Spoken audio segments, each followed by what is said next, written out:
Okay. Let's go!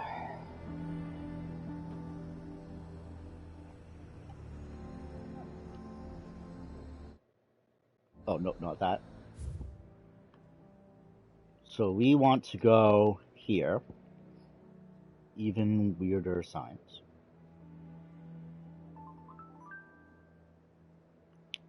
And then I kind of want to go here. Because we haven't gone there yet. So we'll do that. That is the plan. Yep. He'd have our coin, our stock and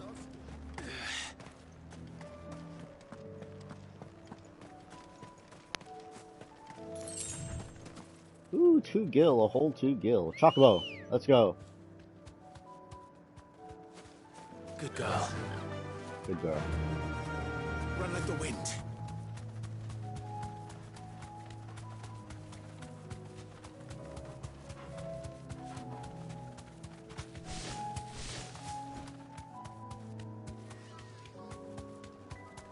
Bombs, okay.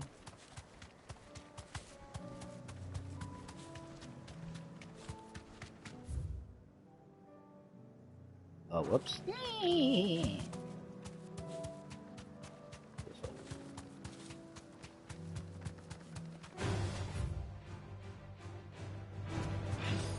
I don't care about you.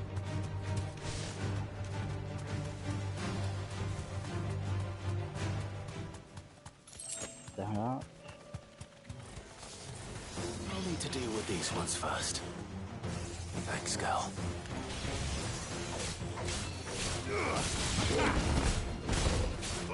This one. Yeah, I don't know what that is. Mesmerize? All yours, Torgal. Okay. Okay. Interesting. Oh, Mesmerize, stuns them? That's useful. Oh, this is like a dodge. Okay, okay, gotcha. Over here. Get him. Go, Torgal.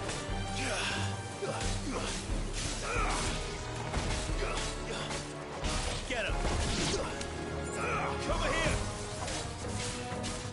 Go, Torgal. Over here. Now to find this spherical echo.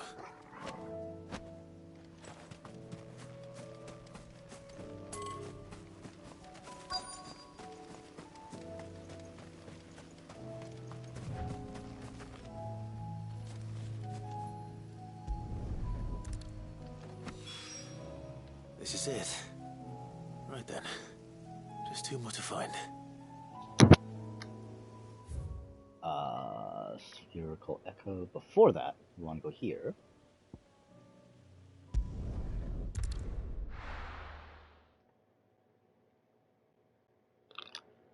Don't mind me, I'm having an eating lunch, drinking lunch. Drinking lunch,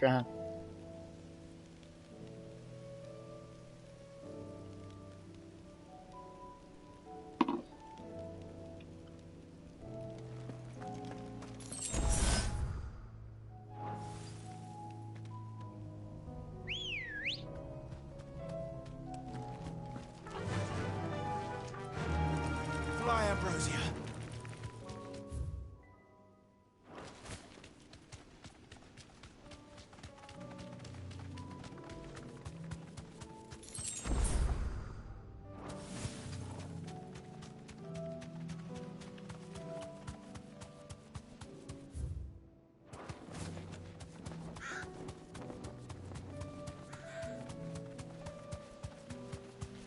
Hello, welcome, how are you? Hey.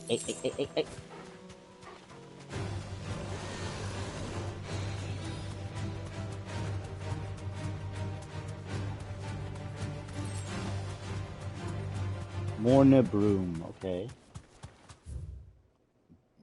This This leads to an area.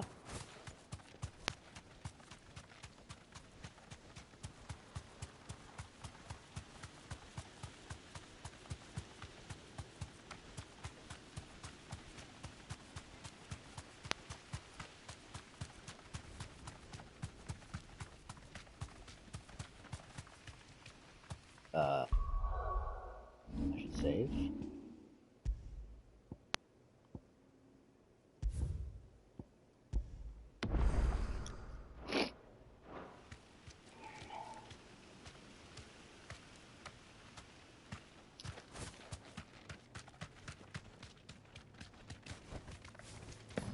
Uh-oh. What did I run into? What the hell did I run into? Oh, big dragon! Was not prepared for this. Was not prepared for this.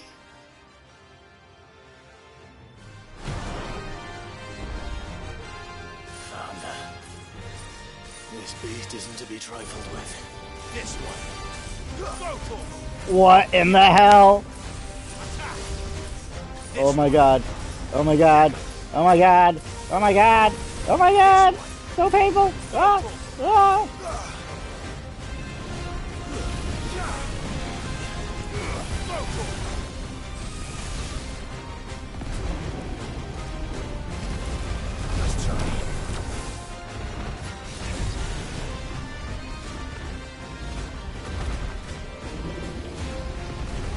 Only one octave?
Hey, don't fly away.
Oh shit.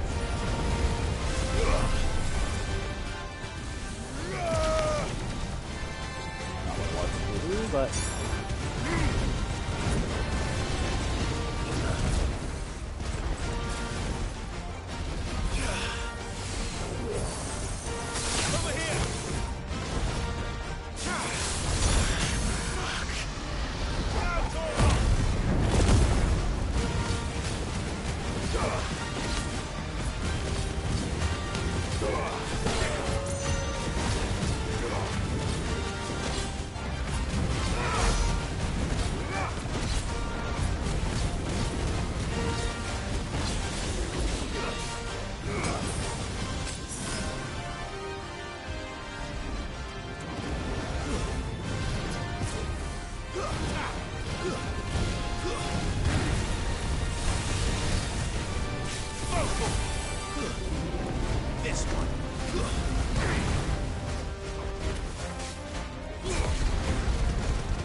He's so big I can't see. Oh, ow. Ah!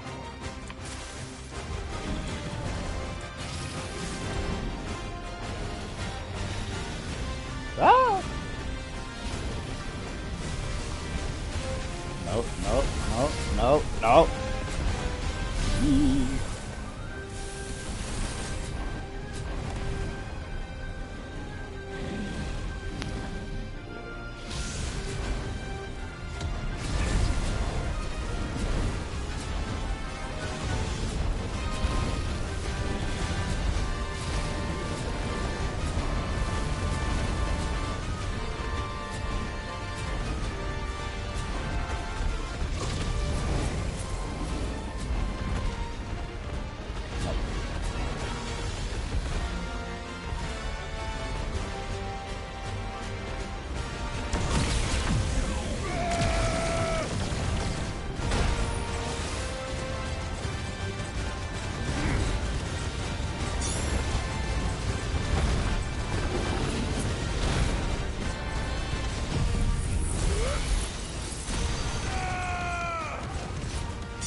Oh gosh. Over here. This one.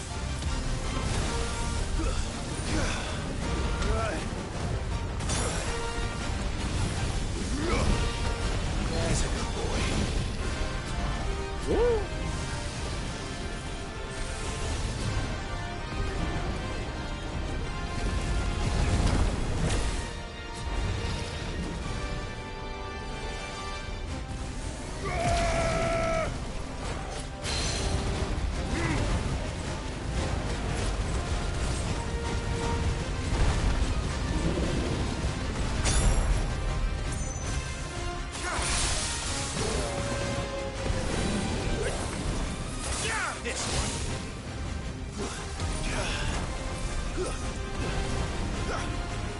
This one.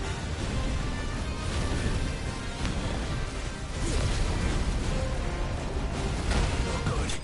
Oh shit. Oh, oh, I got him. Yay!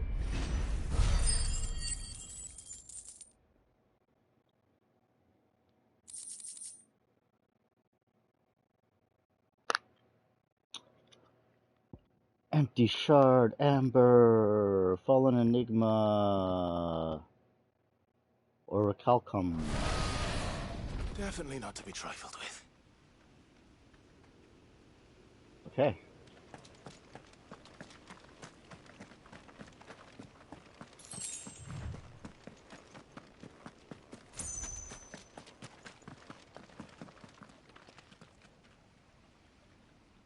Alrighty then. So now where do we want to go? We want to go to... well, no. We want to go to... Oh my god. What's the name? Bocklad? I don't want to go Bocklad. I want to go to... There's so many things I need to do. Why? Tabor?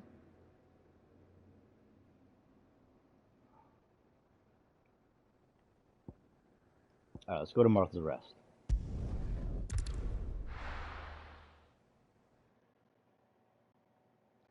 One area at a time.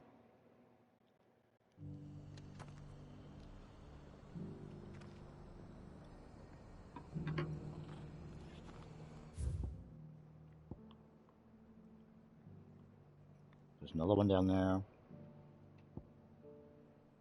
Okay. Oh.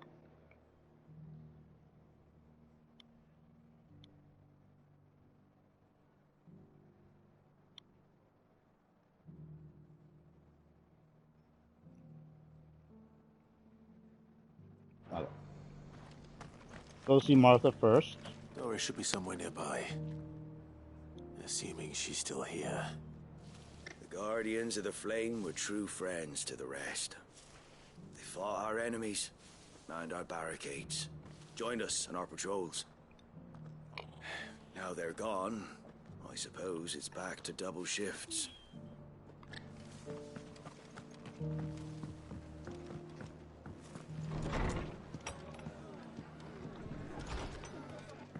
Can't say it wasn't a relief to see the better part of the Guardians finally taking their leave. We barely had room to breathe, what with them and us and all the others all crammed in together. Alright, Martha, what's wrong? Ah, Clive. I was just about to send for you. Of course you were. I'd like you to take something to Sir Wade up in Eastpool. I can do that. Seeds for planting. Thought it was about time they started growing their own food. I'll keep providing them with whatever they need in the meantime, of course. But if Eastpool's going to survive, it's got to be able to fend for itself. As have those poor bearers. They've lived their whole lives in servitude, but now they're their own masters. Small wonder they ain't got the foggiest how to provide for themselves. So it's up to us to teach them. And if you're wondering why you, well, the wagoneers taking supplies up that way have been coming back with more and more reports of Akashic around the village of late. Sir Wade's putting a brave face on it, but I think even he's starting to worry. And if he's likely to share those concerns with anyone, it's you.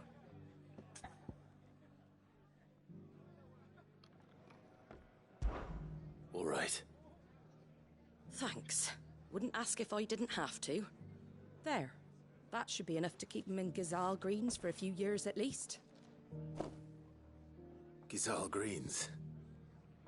Not the most mouth-watering crop, I'll admit. But they're hardy, they grow fast, and they fill a hole. Better that than something that'll wither away at first frost. And chocobos love 'em too, which is no small thing. When I say all of us need to pull together to get Eastpool back on its feet, I mean all of us. They ain't exactly succulent, but cook 'em right, and they're just about bearable. I'll take your word for it. Well, Anyway, Sir Wade'll know what to do with them. And if he don't, well, I'll go up there and show him myself. I'm sure you will.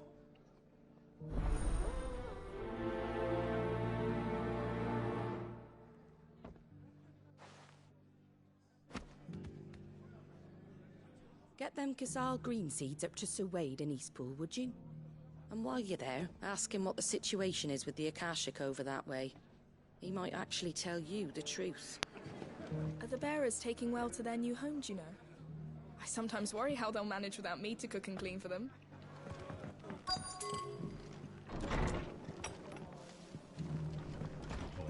there's another quest around here. Hello? Hello? The world seems to be changing so fast lately I can hardly keep up. But what I do know is that there's more bad news than good. You can tell that just by looking at people's faces.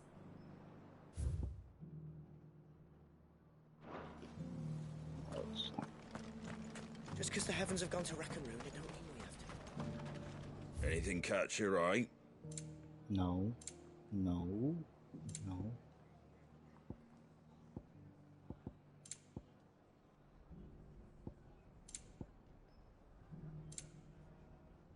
Very well.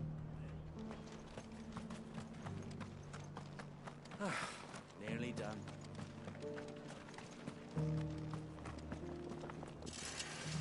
Want to know how to tell if the world's going to rack and ruin? Look for busy bladesmiths. Yeah. It Doris. doesn't still hurt, does it? Where are you? It's been a pleasure, Doris. Just like old times. I'll give your offer some thought, my lady. How goes the investigation? Sid, what brings you to Martha's Rest? You. I heard you were out here on your own, tracking our slaver. I trust you're being careful. Of course. And it had to be me. The bearers from the Dragon's Eyrie confirmed a long-held suspicion of mine that the slaver we've been tracking is an old acquaintance. She's no fool. If we'd come in force, she would have spotted us straight away, and then vanished without a trace. That was her just now, wasn't it? So, was it a fruitful reunion? I'd say so. She tried to recruit me. Seems her time in Rosaria is coming to an end. She's abducted bearers from across the region and is looking to smuggle them back into Sambrec. After her brush with those beastmen on the road to Northreach, she hired herself an Imperial escort, which she wants me to join. She's dangerous, Sid, but I think I can stop her. Then I'm going with you. I'll take care of the escort. You can see the bearers to safety. Where are they? The Baum Archers, soon to break camp. You go on ahead. I'll follow once I've sent word back to the hideaway. She asked me to join her at the Baum Archers. It's a wonder she still trusts me after everything that happened. Okay.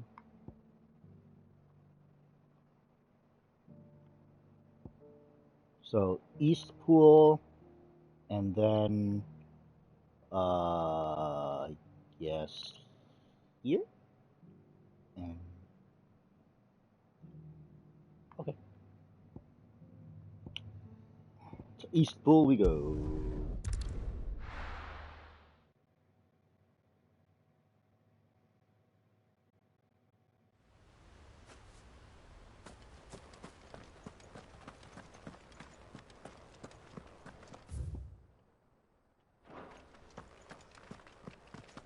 I heard the Guardian saying you're supposed to grow our own.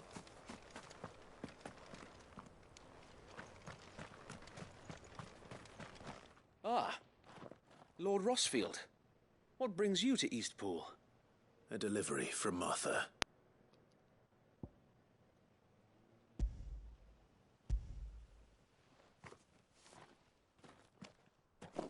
These are Gizal green seeds. Martha's keen to cut the apron strings, then, is she? I jest, of course. You see, I had thought we might be able to revive the old wheat fields, but they'd long since gone to seed, only without the seeds. Martha was hoping you might be able to show the bearers how to plant and tend these, so that they'll be able to fend for themselves. That's not a bad idea. These bearers had only recently escaped their bonds before we brought them here. They know little of freedom, of providing for themselves and their loved ones. Unless we teach them how to live like free men, I fear that all we have achieved in bringing them here is to exchange one master for another. Not that myself and the Guardians have been the best example to them so far, subsisting almost entirely on Martha's charity as we do. It's about time we all started to provide for ourselves, bearers and Guardians alike.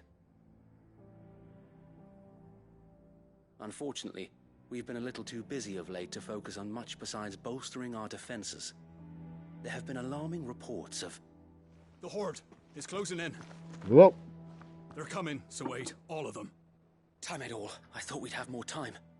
Gather the men in the square. Send to the rest for reinforcements. Yes, Sir Wade.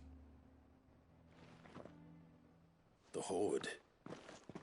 A Kashek, a veritable legion of them. They've been seen prowling around the northern reaches for a while now. We don't have the numbers to hold back a swarm that size. I had hoped to build a perimeter wall so that myself and the Guardians might be able to defend the village, but... Now you're out of time. Precisely. If reinforcements from the rest arrive before they do, we may just scrape through, but I fear that's rather an enormous if. What if you could call on reinforcements from Eastpool? You mean the bearers? We brought them here so they might live, not die, fighting for their lives. So wait. You said you lacked men to defend the village. Are the bearers not men? Do they not wish to see Eastpool saved? Though they may not be trained soldiers like your guardians, what help they are able to offer could still prove the difference between victory and defeat. You're right, my lord. I will appeal to them.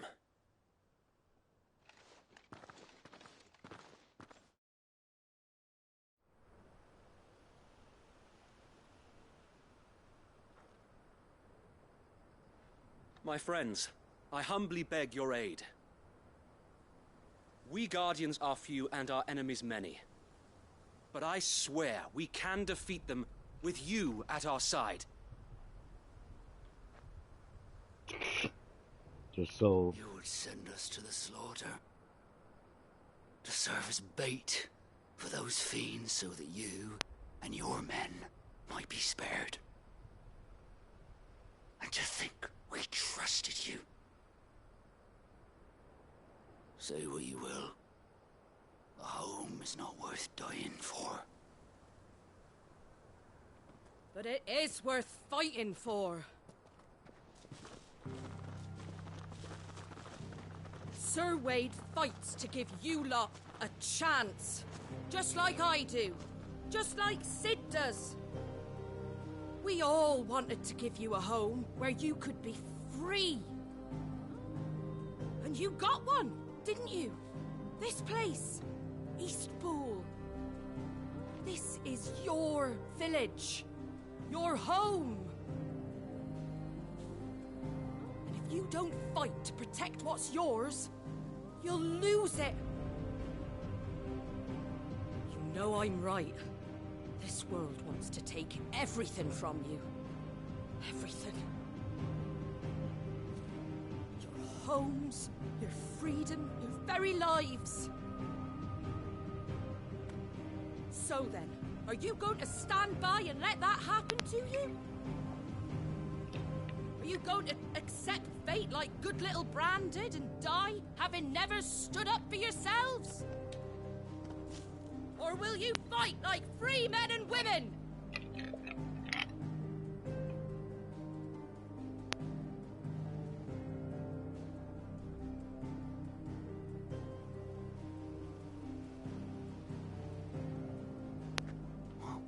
What do you do? All right. Give me a sword. I never dreamt I'd have a home of my own. And now that I have, I don't want to lose it. I will protect what's mine, or die trying. We all will. Free men and women, fighting together.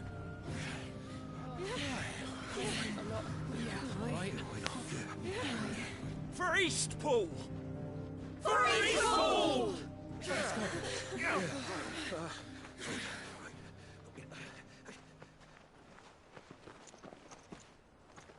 Thank you, Martha.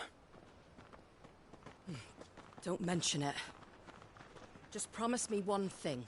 That you'll show them how freeborn fight. Gladly.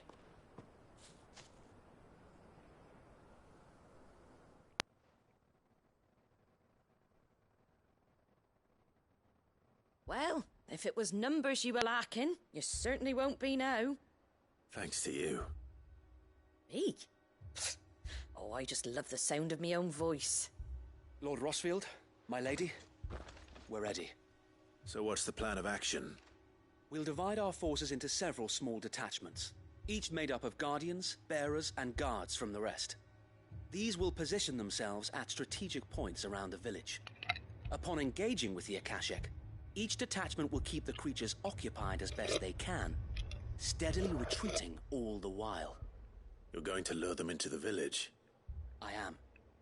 We will have neither the time nor the resources to treat the wounded, so injuries must be avoided at all costs. Instead, we will focus purely on defense at first. By coordinating our withdrawal through the use of messengers drawn from among the bearers, we will aim to have the swarm converge at a point of our choosing. With luck, that point will be the village square. The perfect place for our most able warriors to surround them and fall upon them. And for you and I to finish them off. A sound plan, but one that'll require a leader with a cool head and strong nerves to coordinate the retreat. I'd say you have both in abundance, Sir Wade, but you'll be needed. Please, leave the last of the fighting to me. Ha! And let you have all the glory? Sir Wade! They're here! Then you know what you must do. We work together, everyone playing their part, each shielding the other that no man might fall, that Eastpool might live on. For Rosaria! For Rosaria! We've no time to argue, my lord. I'll do as you ask. And I will do as you ask. Suppose we'd better do our bit too then, eh? Right you are, Martha.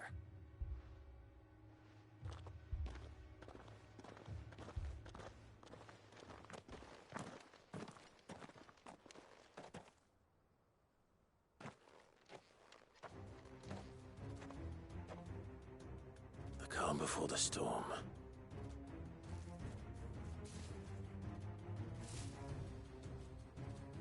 And here it comes.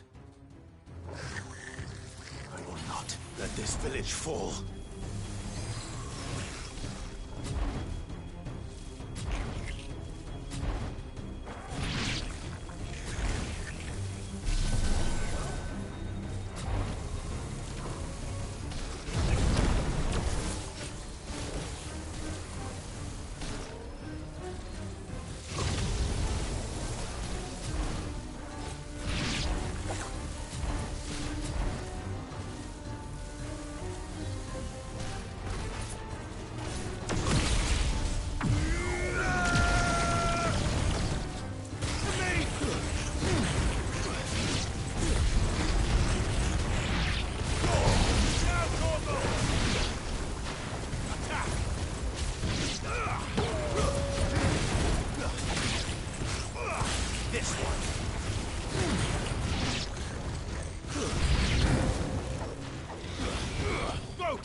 Get him!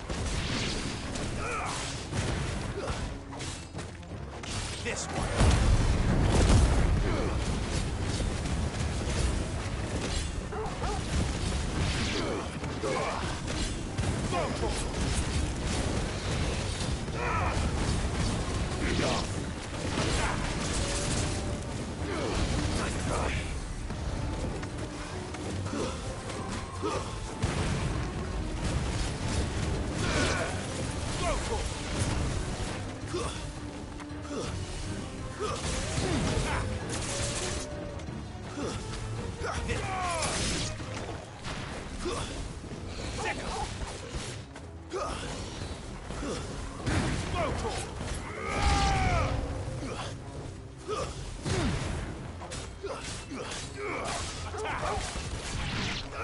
This one. Over here. This one. Get him. Go for it. Get him. Sick him. Nice try.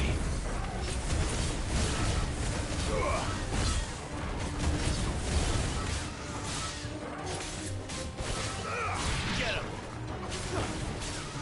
Go for it.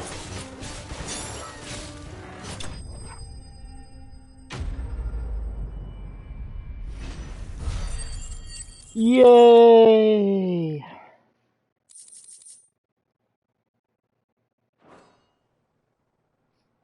Looks like that's the last of them. Lord Rushfield! Change of plan! What is it? Owl from the rest. An Akashic curl's been sighted on Rhiannon's ride and is headed in their direction. Well, the better half of her guard is here. So wait, how many Akashic remain in Eastpool? Hard to say. My men are still facing some resistance, but I think the worst is behind us. I could order a detachment or two to fall back and... No. Let them finish the job. You stay here too, Sir Wade. Your men need you. I'll go after the Curl. Join me only when Eastpool is won. If you're sure, my lord. May the Founder protect you. Because I can fast travel, you can't.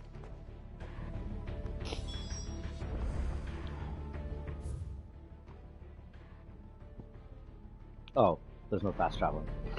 Dumbass.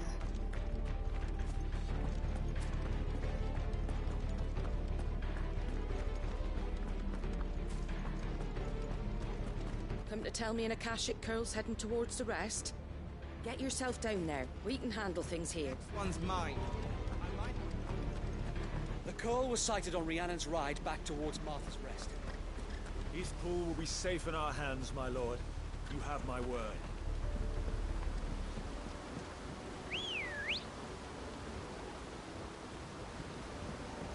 Come on. How do I get there?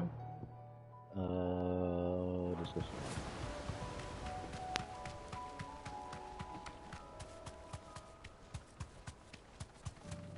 Hey.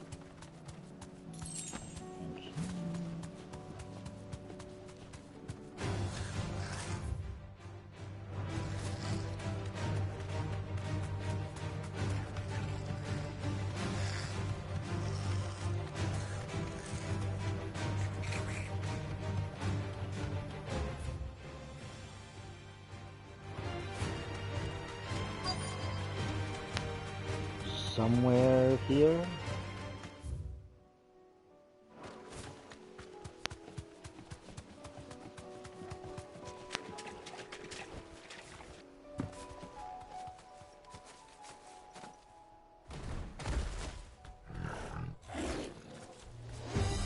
There it is.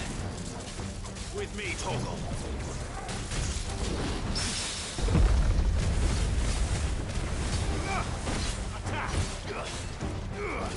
This one.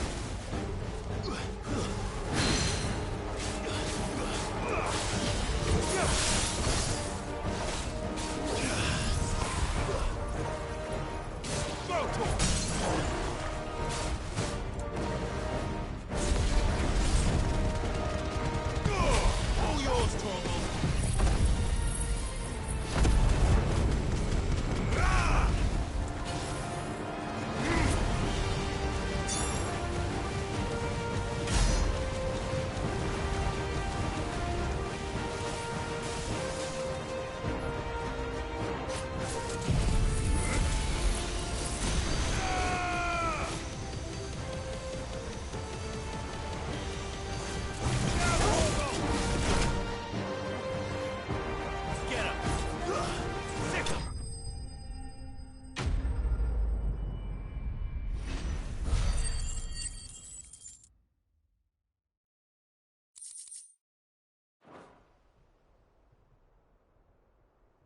All right. Back to Eastpool.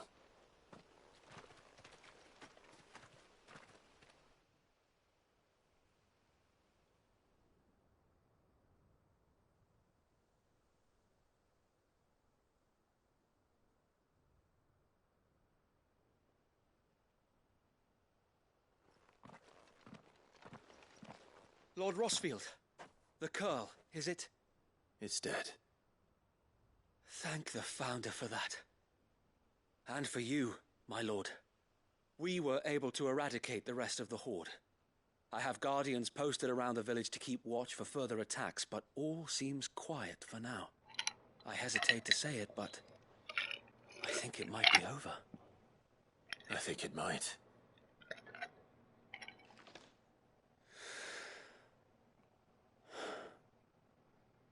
We did it.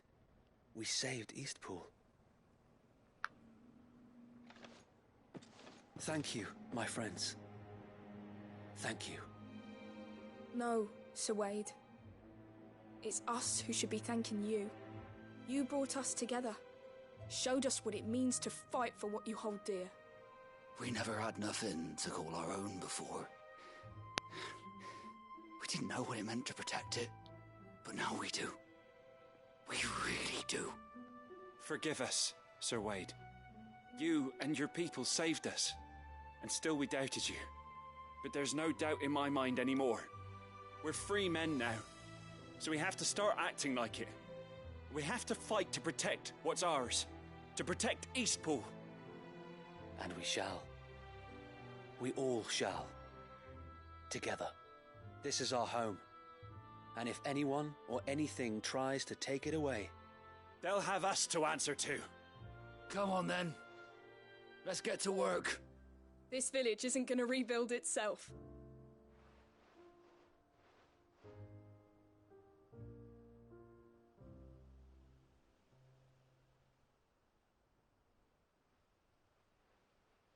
They're not slaves anymore. no. They're Rosarians. Your father took pity on the bearer's plight, and I believe if he were still with us today, this is what he would have wanted. I believe you might be right. I shall remain here, my lord, and do what I can to help rebuild the village. After all, this is my home now too, and I could hardly call myself an Eastpoolian if I didn't pull my weight. I think you'll find it's Eastpudlian, Sir Wade. But you should be proud all the same. I'll have to pull my weight too. Can't have the rest getting outclassed. Speaking of which, I ought to be getting back. Can we continue to count on your support, Martha? Of course, and I'll be counting on yours too. Us Rosarians have got to stick together, haven't we? Indeed we have. And Clive, come by the Golden Stables when you get the chance. I ain't paid you for delivering them seeds yet. All right, I will.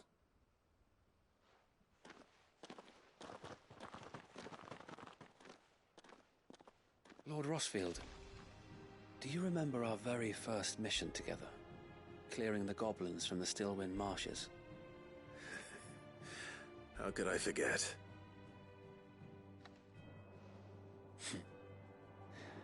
There's one sight that I shall never forget.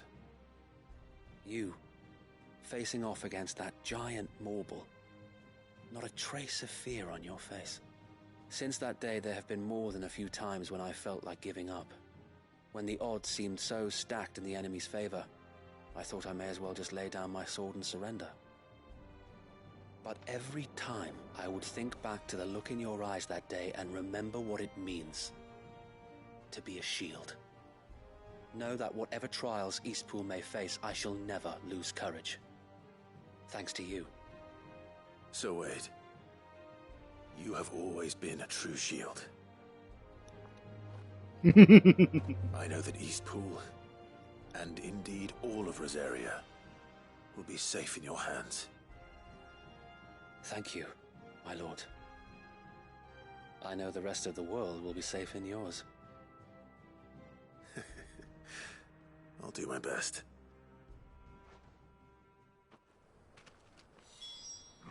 Thank you again for all you've done for me and mine, my lord. You may rest assured that Eastpool will be safe in my hands. Thanks to you.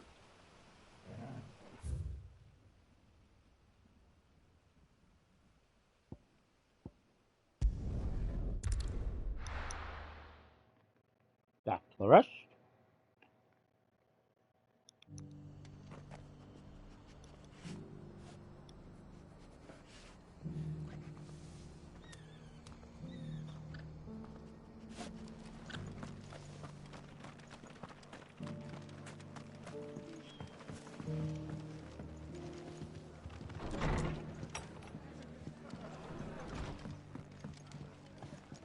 The hero returns.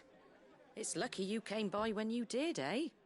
Not only did my seeds get delivered, but you went and saved Eastpool and all. I just did what I could.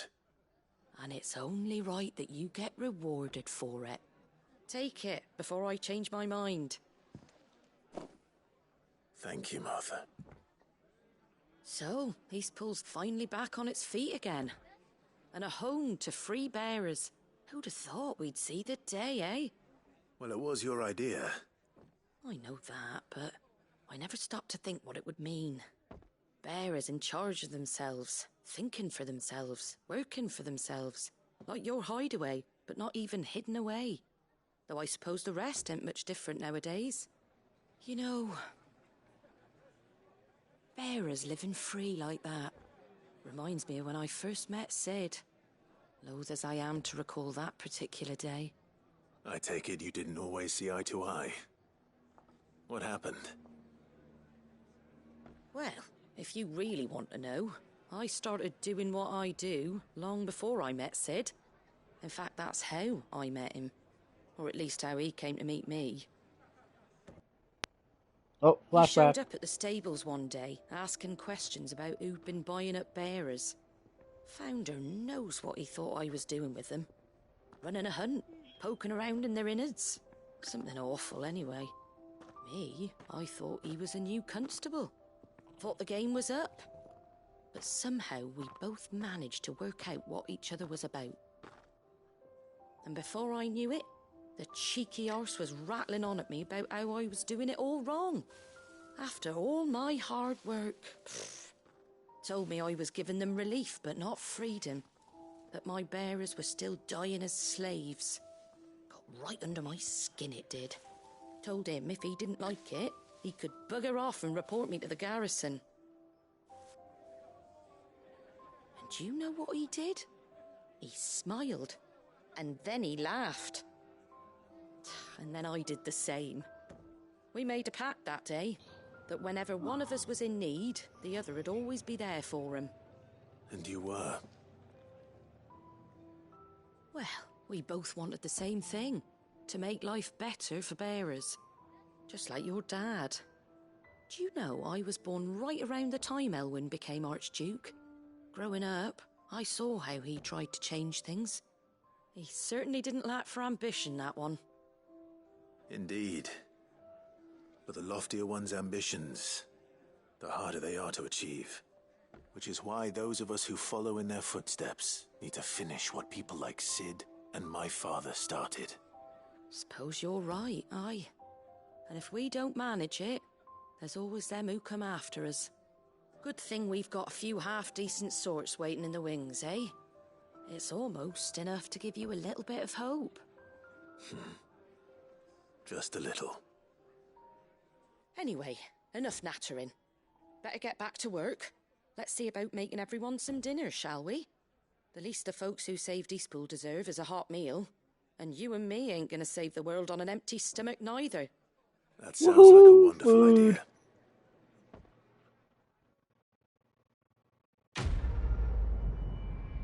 What did I get?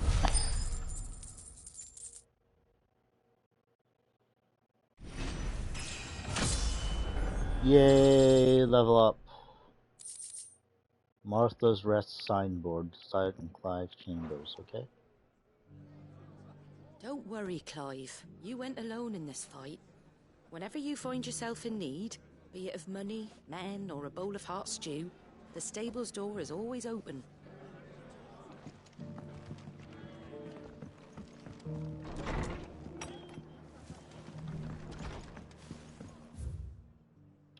Now we go to here, okay. Oh shit! No, that was the thing, not the...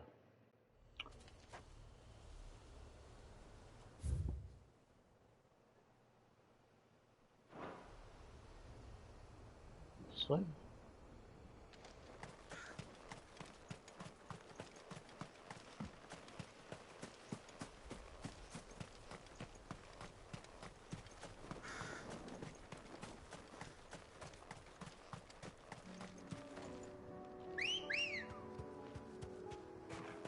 Good girl. All right.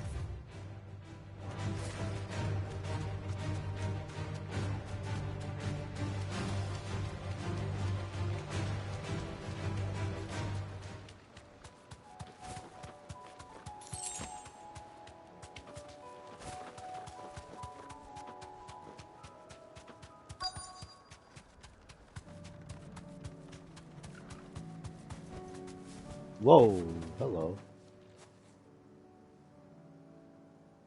Good. They haven't broken camp yet. How did Doris come to know a slaver, I wonder?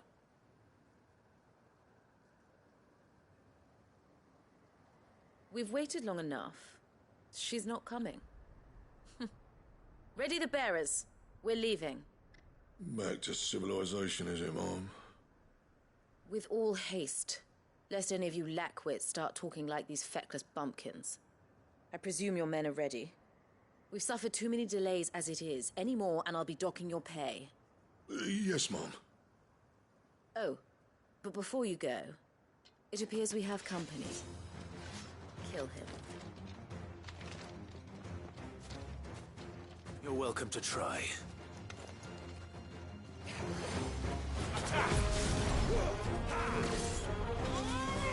Well, there's a lot of them.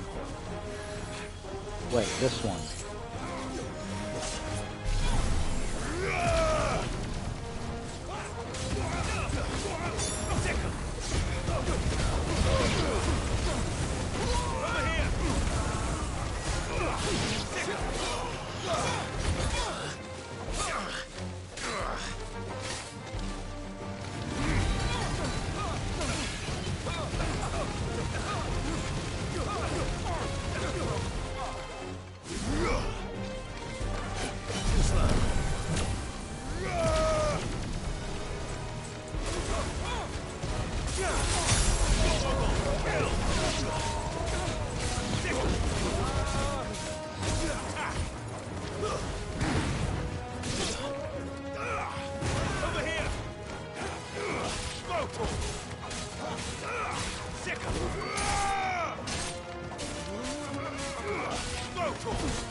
Farewell.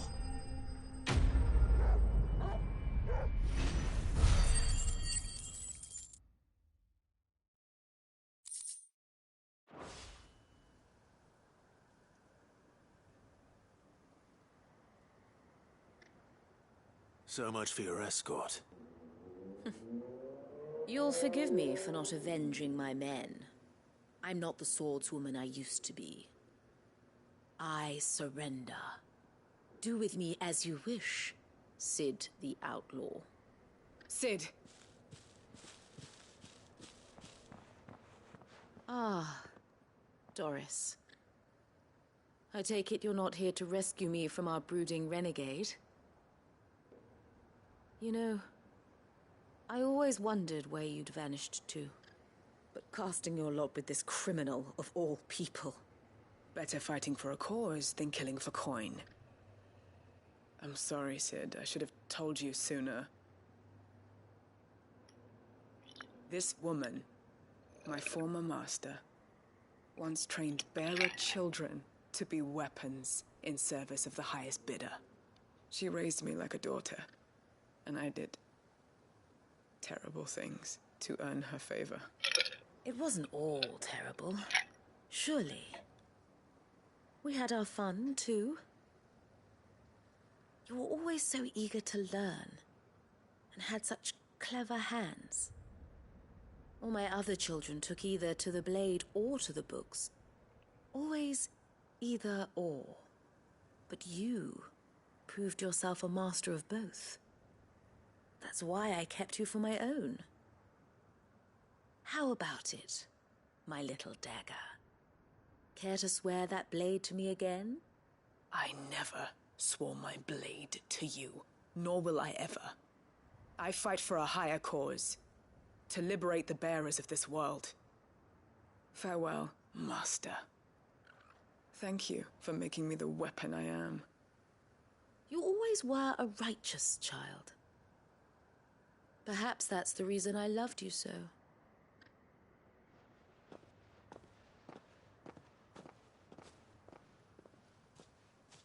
What do you want to do with her? I am not the killer she wanted me to be. Not anymore. And she no longer has friends in high places. The Dame does, though. Her connections at the Imperial Court will see that justice is done. All right. If you're certain. I am. And thank you for everything. Now, I better let these bearers know that they're safe.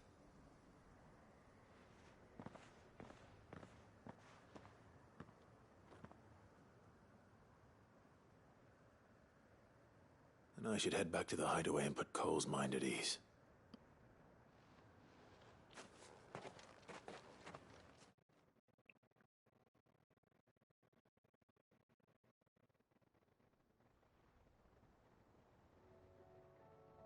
What? You go back to the hideaway? What? Random. Welcome back, Sid. Doris's message just arrived. I hear you saved more bearers from being smuggled across the border. With any luck, they'll be joining us in the hideaway shortly. Oh, and your letter. You don't need to worry about Doris anymore. I'd been hoping as much. She mentioned one or two things in her report. So the slaver we'd been chasing all these months was her former master. Wish I'd known. She's been arrested, by the way, over in Sandbreak. Went quietly, or so we're told. And she won't be getting off lightly. The Empire may have no love for bearers, but it's none too fond of black market traders either. Can't have been easy for Doris. I'm sure it wasn't. But don't worry. She'll be alright. I hope so. Suppose you should know, eh? You had quite the past yourself before you came here, or so I understand. Anyway, thanks again, Sid. The Cursebreakers would be lost without Doris. And you, of course. Keep up the good work, Cole.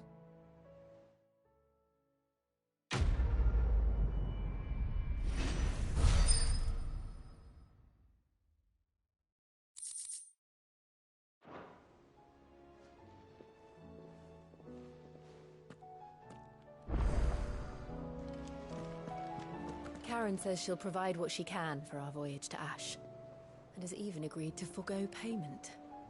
Until our return, that is.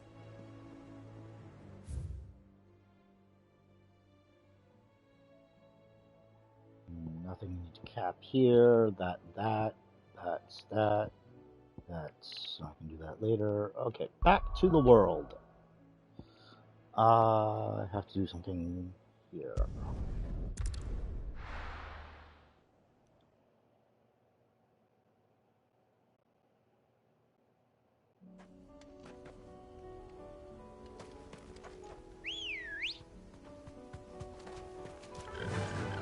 Fly, Ambrosia.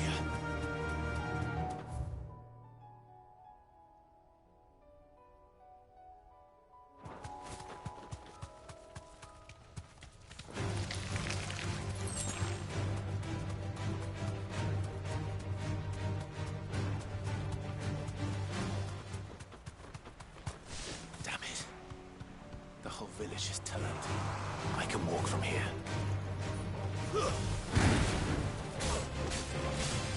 Go, Tor! Get him!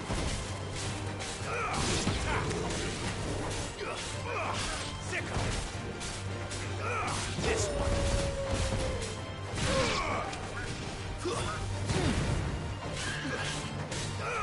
Sick of it! This one!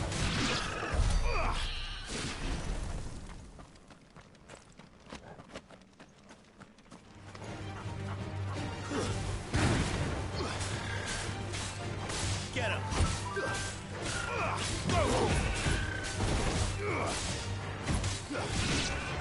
Go for it!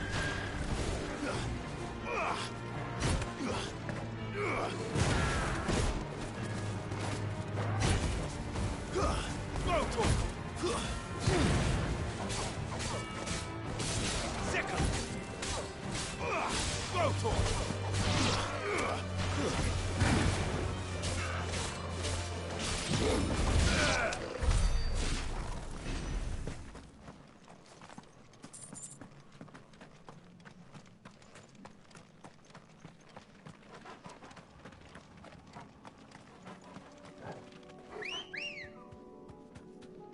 Good girl.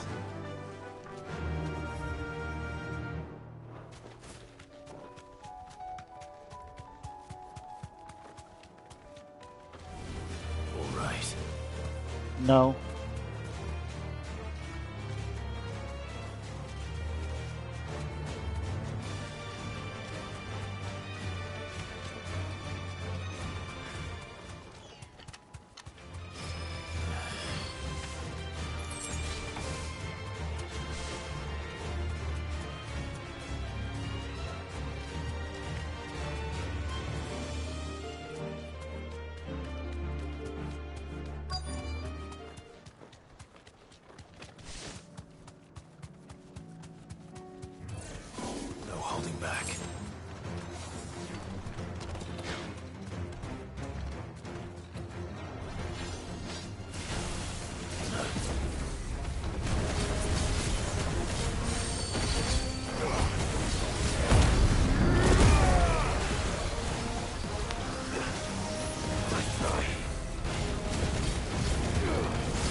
Over here! Stay down!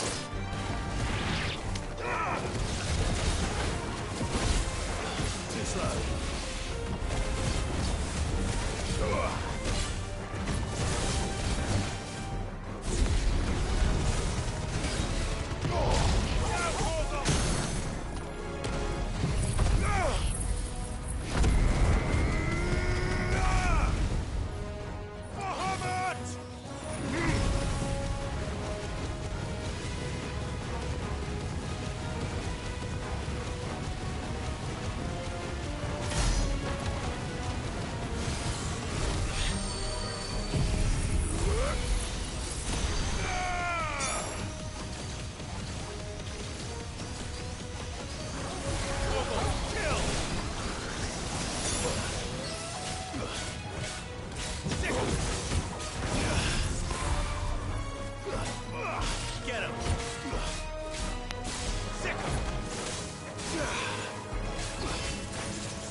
Down. One to go. Okay.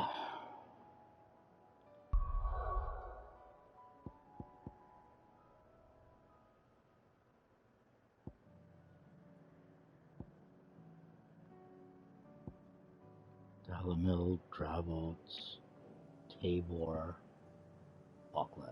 Okay.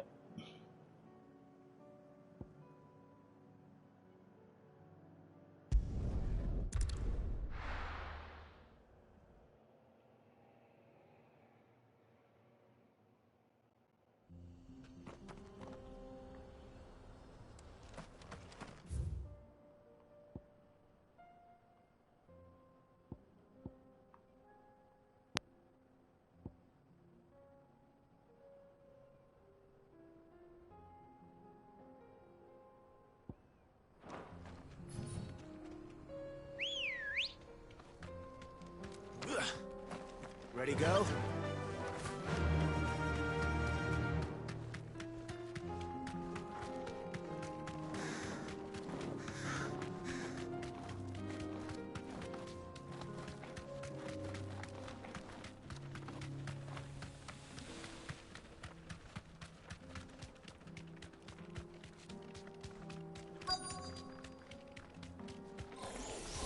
Enough of you, are there?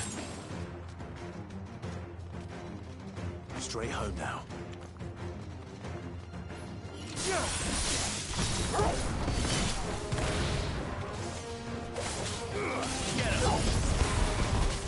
Oh snap. Cool.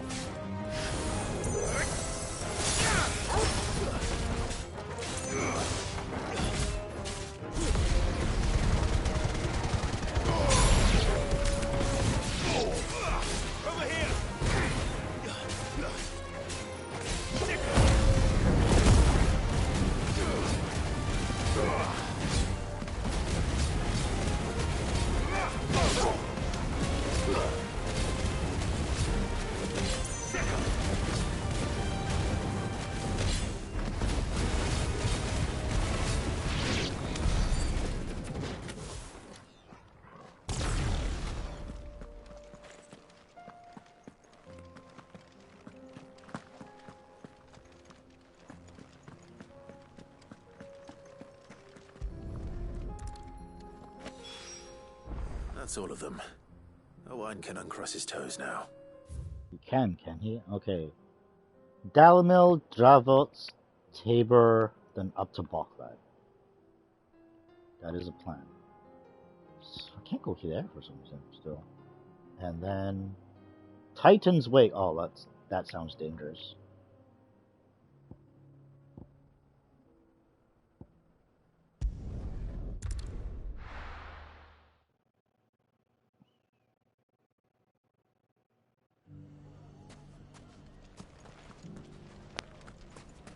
Take that, you naughty thief! And that! Stop. Clive! To what do I owe the pleasure? I just wanted to see how the town's been faring since you brought everyone together. Since we brought everyone together, all is absolutely wonderful. Conrad and Natalie's hands remain safely away from each other's throats. Oh, that's good. And firmly at the helm. Our stores are full, and the bandits still too disorganized to raid them. Just as the good Lady Jane and Lord Underhill intended. Are you a lord? Lubor's going to be one too. They're going to make him the Lord of Dalimil, because of how he stopped all the grown-ups from fighting. It's the mayor of Dalimil, dear child, and the vote hasn't taken place just yet. But if the people wish me to lead them, I shall. And my first act will be to build a school so that menaces like you two learn not to interrupt your elders.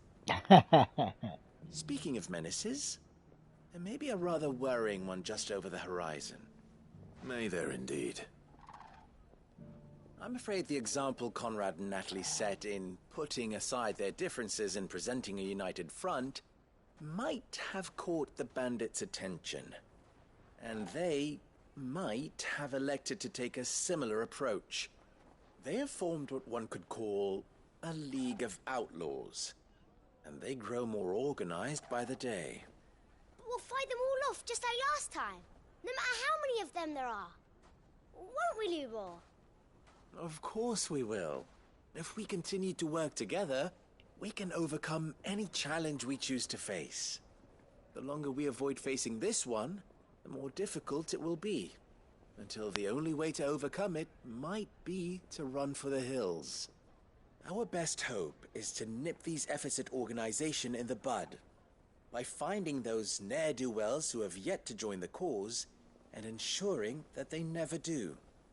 Perhaps a certain Lord Underhill might be willing to lend us his aid once more? How could I refuse? Thank you, my lord. Victor will fill you in on the particulars. I have him stationed by the Desert Gate, receiving and collating reports from my scouts. Such an amenable soul. He reminds me of you. I'll go and speak with him.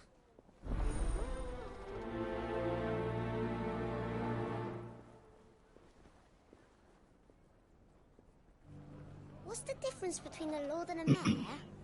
That's easy. One of them swings a sword, the other forges them. Victor has been collating reports on the bandits' encampments. You'll find him by the Desert Gate. A League of Outlaws. Sounds like we have some competition. We may have bloodied the bandits' noses, Sid, but it seems we have not yet broken their spirit. Victor is helping us to keep track of their movements. And we're very glad of his help. Alright, tell me where to go and what to kill. Still in Dalimil, Victor. Ah, Sid. I thought you'd have returned to Cosnis by now. I did. Then I came back. I've developed something of a fondness for the place. And having worked so hard to see it saved from one fate, it would seem remiss to abandon it to another. A sentiment Master Lubor certainly isn't shy about exploiting. Hence my doing his bidding yet again. You're not the only one. What does he want you to do? He asked for my aid in putting down the bandits. And he said that you might be able to help me find them. Then you've come at just the right time.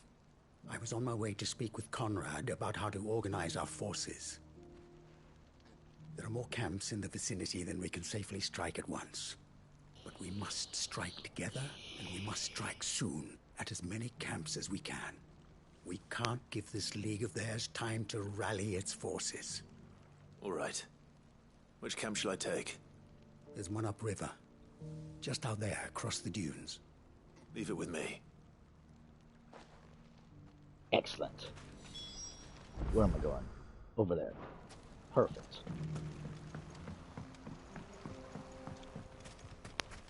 Can I talk to these guards? Ne'er-do-wells want to band together, let them. There'll be no match for us. Let's go. Run like the wind.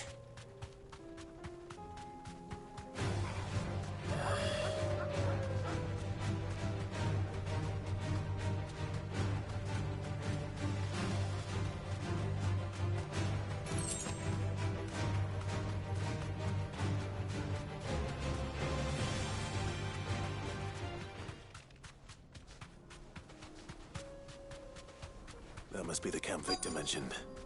Come on then, Toggle.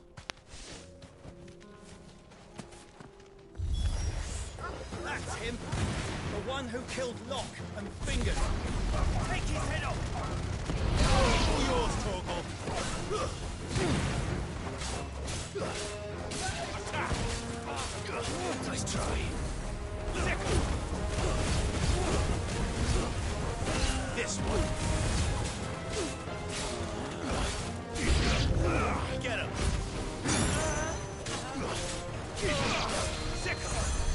Yo, who's curing?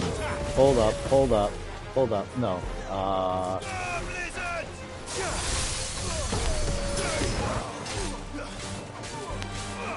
This one.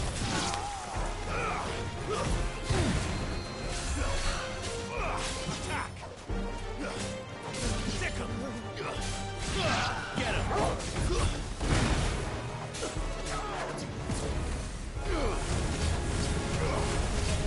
This one. Get him. Get him.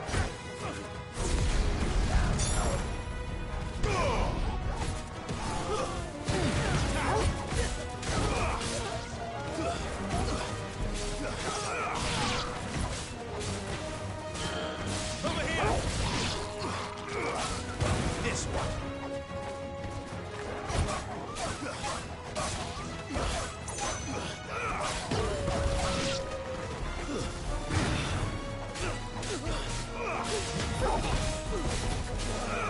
Get him. Yay.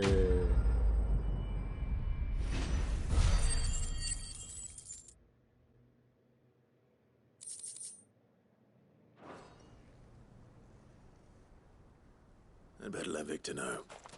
Sid, where are you? Ah, I see the bandits didn't pose you any trouble. No, but that's not why you're here, is it?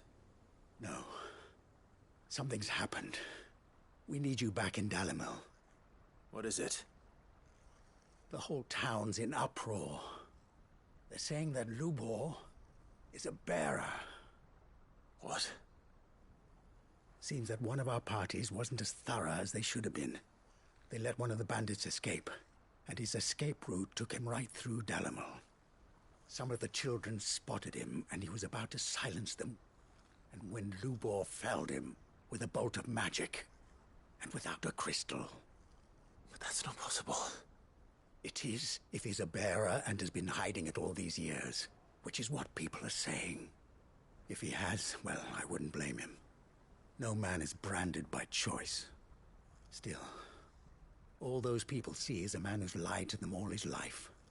One who was made a leader of himself when the world believed he should have been a slave. Fuck. I don't know where we go from here, but I know one thing. Lubor needs all the friends he can get right now. You're right.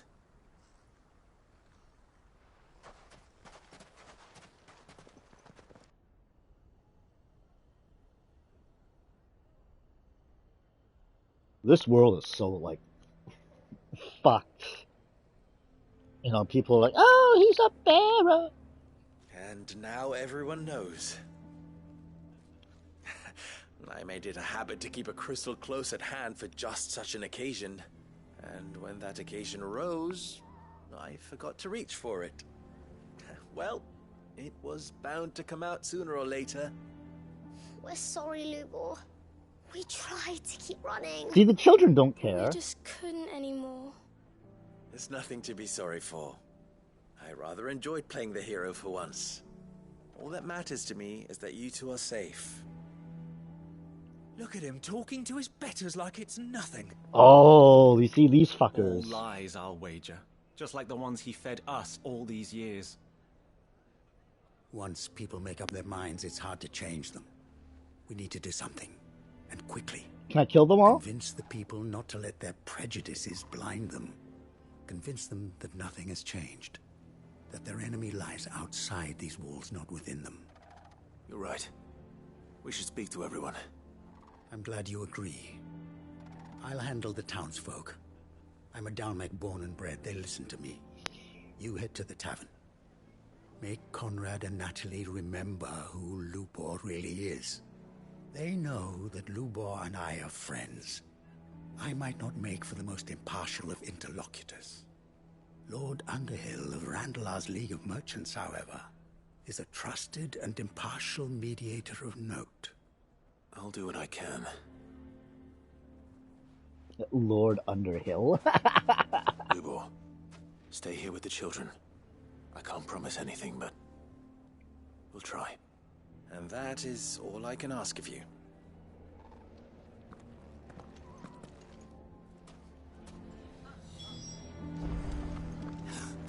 Why are you taking the bearer's side, Victor? Are you one too? You know I'm not. Just listen. What do you mean, don't jump to conclusions? He cast a spell without a crystal. What other conclusion is there?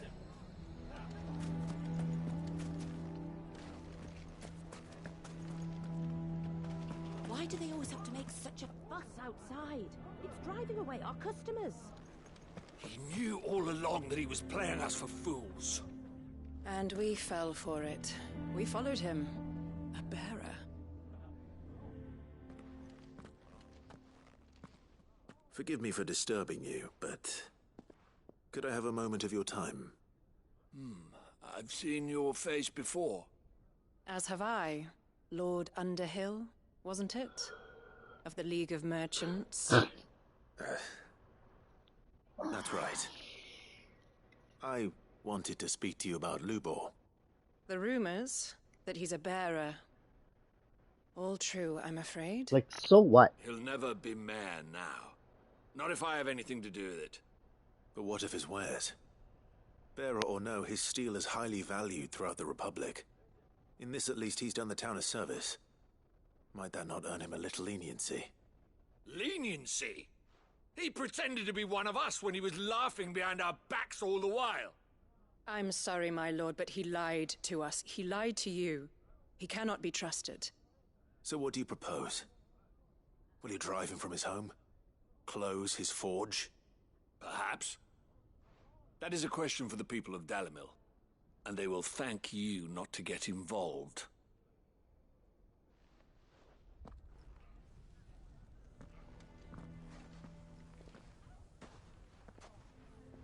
The townsfolk have made their minds up.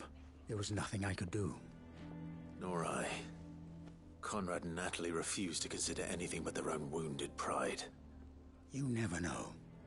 Once their anger is cooled, they might see things differently. For now, we should report back to Lubor. All right.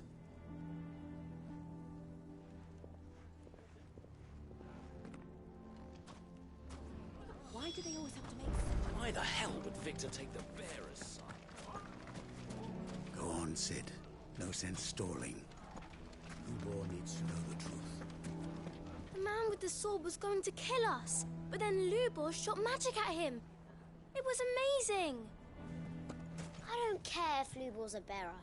He's still Lubor, isn't he? The kids know what's up.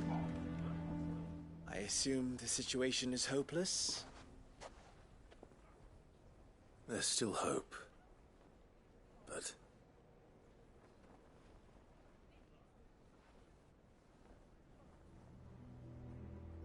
But perhaps not in this lifetime, I think it's fair to say. You mustn't think like that, Lubor. Give them time. They'll come around. We'll talk some sense into them in the end, you'll see. No, you won't. And your efforts would be better spent elsewhere. But Lubor...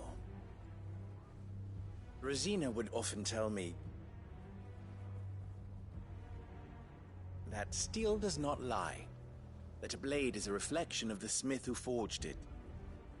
To yourself be true, that was her point.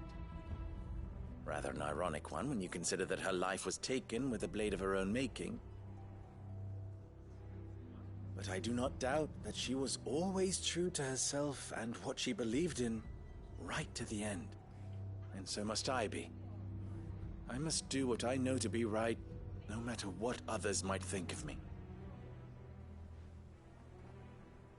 And now, I know what that is.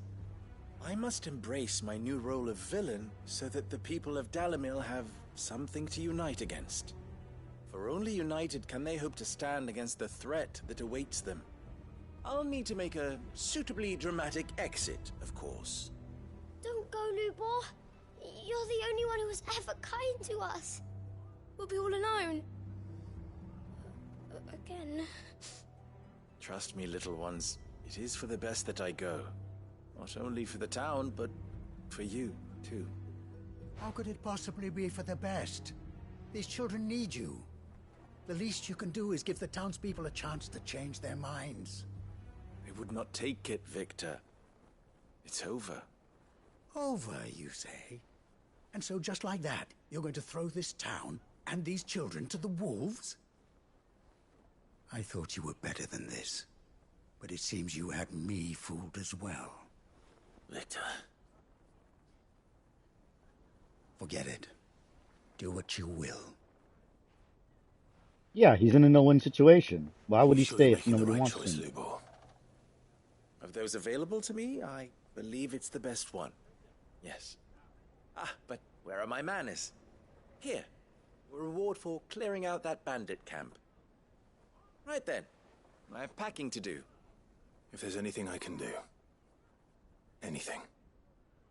I'll bear it in mind. Thank you.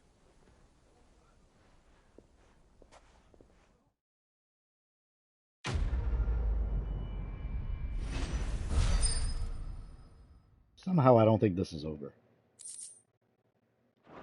That doesn't seem right.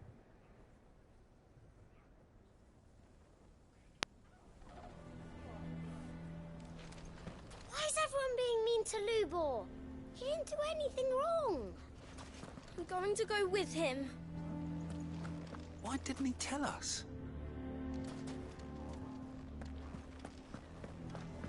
Oh, Dalimil, how disappointing you are.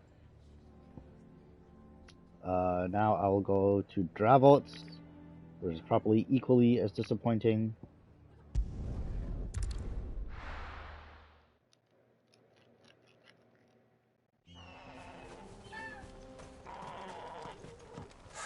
So Dravost is still standing. For now, at least. If you can swing a hammer,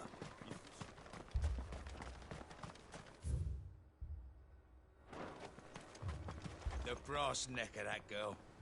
Everyone's coming together to fight for their lives, and she hasn't lowered her prices a gill.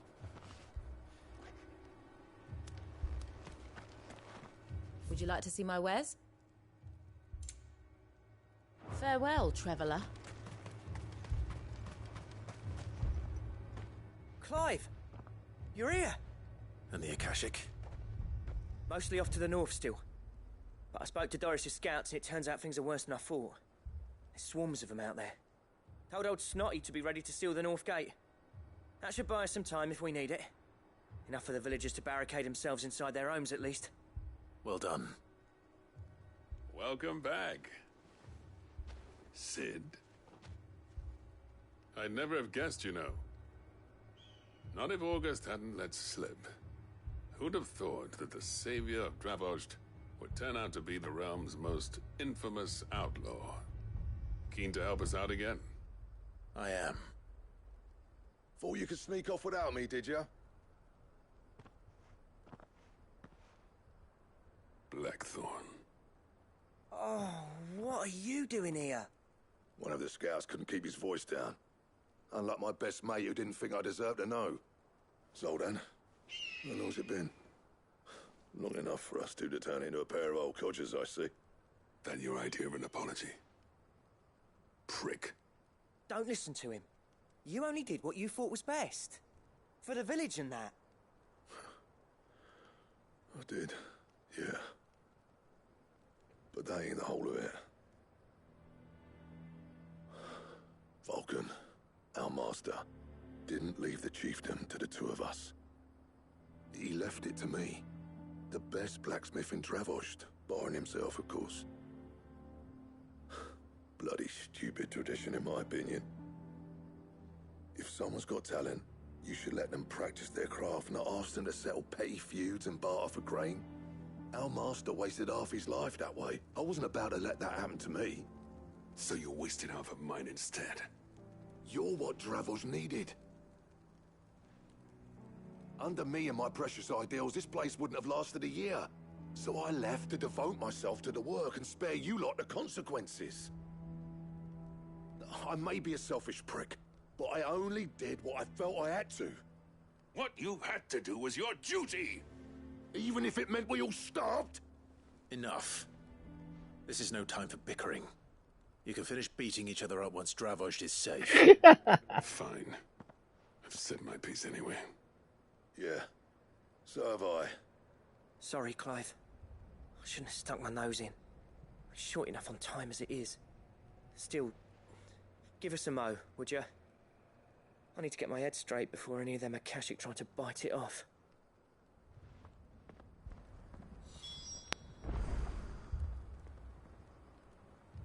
Prick or not, I won't abandon Dravos to a swarm of Akashic. Just say the word. The villagers know to keep out of sight when the fighting starts. You, ready for the off, then? Yeah. We can't afford to waste any more time. Right you are. Might be worth having one last word with the scouts, though.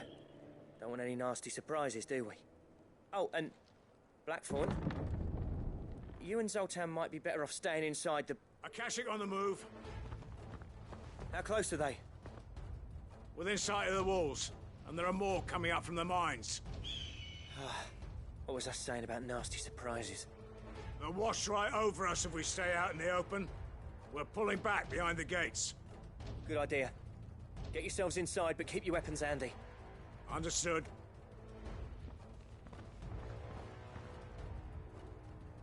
I'm prepared to fight if I have to. Well, let's hope you don't. That's our job. Once the scouts are inside, order your men to barricade the gates. No heroic last stands, you hear me? No fighting at all if you can help it. August's right. I've seen what Akashic beasts can do to armor. The people here are tough and willing, but they ain't equipped to face what's coming. I'm going out there. Start work on the gate as soon as I've left. I'll give you as much time as I can. And if they kill you? You evacuate. But it won't come to that. I promise. You'd better be right. Take good care of Dravoj till I get back. Leave it to me. And give those things what for, yeah?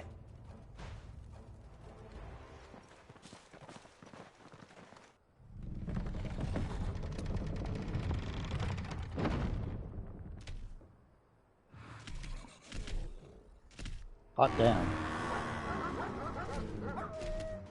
All right. Which one of you's first?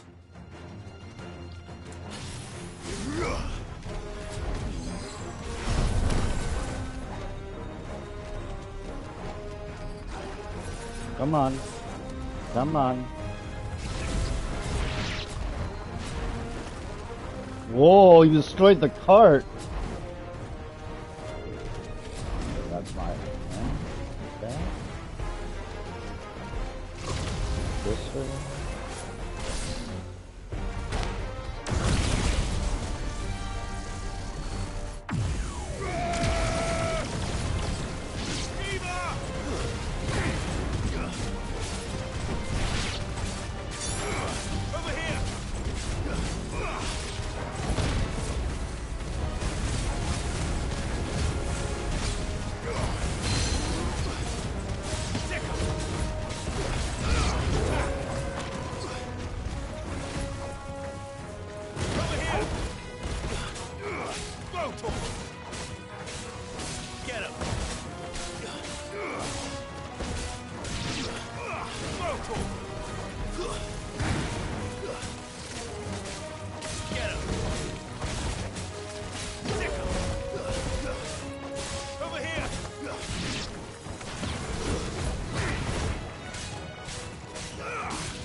Is that it? Apparently not. Oh shit, what is that?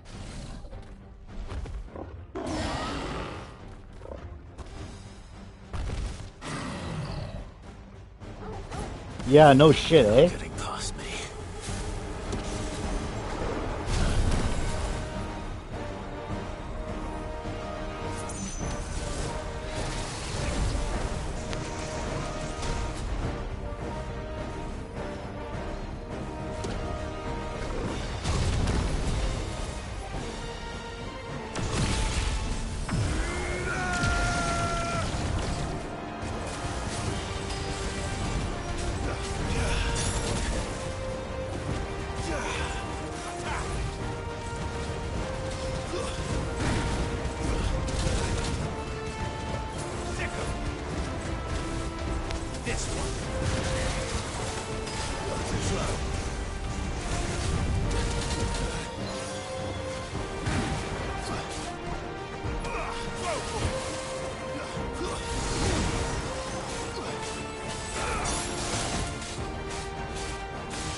There we go.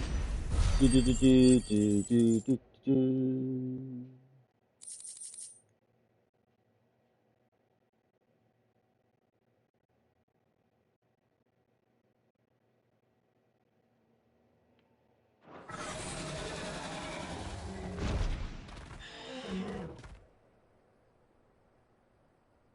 Now, the question is, did I miss any?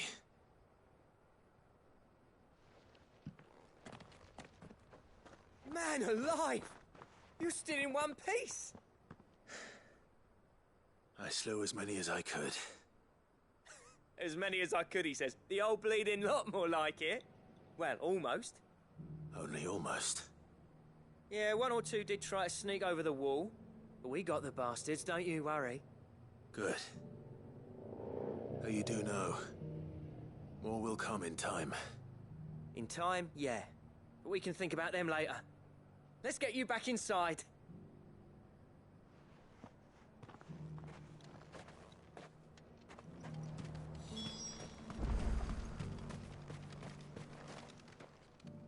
Sid!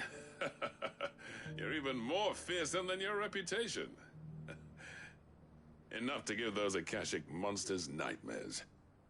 I almost felt sorry for the wretched things. But mostly, I felt grateful. Dravoged won't forget what you did today. I'm afraid I've only delayed the inevitable. There's no getting rid of that ether flood. Meaning that any living thing which stumbles into those mines will end up clawing at your walls again. And that's if the flood don't spread. If it does, well, I hate to say it, but the village's days are numbered. That may be, but we're staying just the same. With ether floods springing up all over, it's no less safe than anywhere, and more importantly, it's our home. We'll fortify the gates to the north, and I'll see that they're guarded day and night. All right. Then we'll give you a hand shoring up those defenses. As for you, Blackthorn, that's twice you've turned up when Dravos needed you. So, thanks. I shouldn't have stayed away so long. And I shouldn't have left without talking it over with you first. Too bloody right you shouldn't. Though I doubt I'd have listened. I always envied you. How you made everything look so easy when, for me, it was anything but. You leaving gave me the perfect excuse to hate you.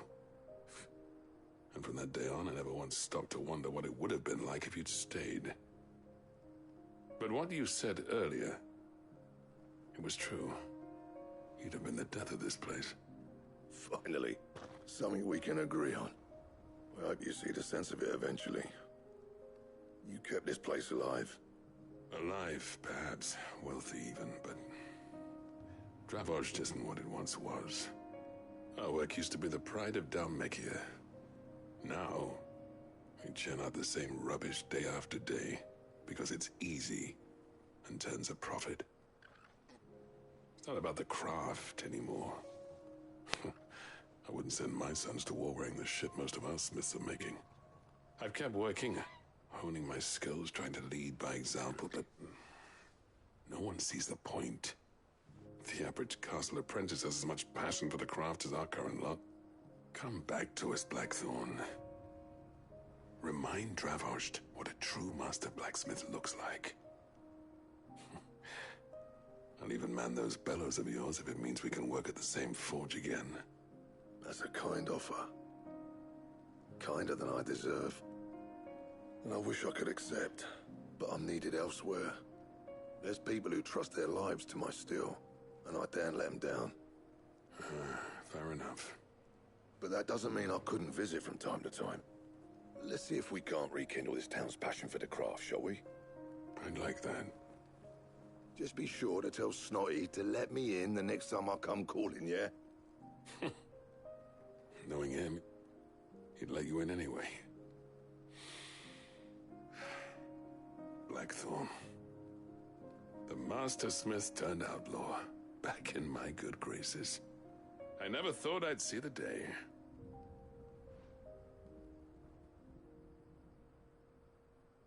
I'd say that went pretty well, wouldn't you? Even better than I'd hoped.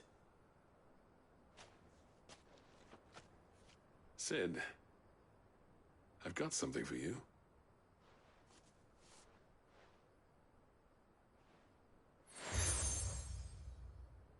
Cracked anvil.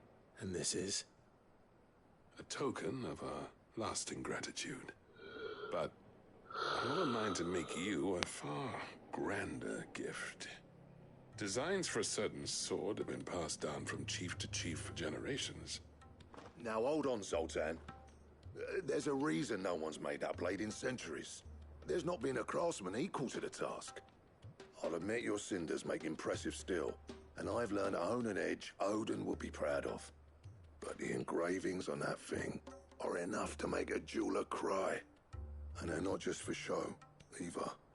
Have you forgotten what brought you back to Dravoged in the first place? A certain ring? I knew I'd never surpass you with a hammer and tongs. So I turned my hand to a different kind of metalwork. Between the two of us, I'd say we're the equal of any master craftsman ever to have graced a forge.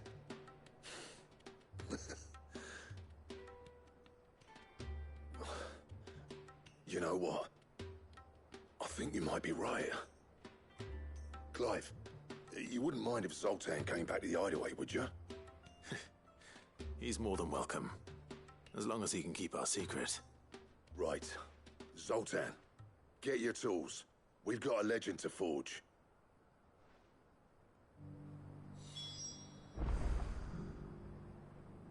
With a little help from Blackthorn, I don't see why we can't I'll get him back to the hideaway. Don't you? I'll tell you what, Clive. If we pull this off, it will ruin every other sword you've ever held. With a little help from Blackthorn, I don't see why we can't restore Dravos to its former glory. Barring ether floods, that is. Alright, what am I doing next? Do I want to go here? No, Tabor first. Then this. Then Balklad. Okay. Tabor. Tabor. Hello, Tabor.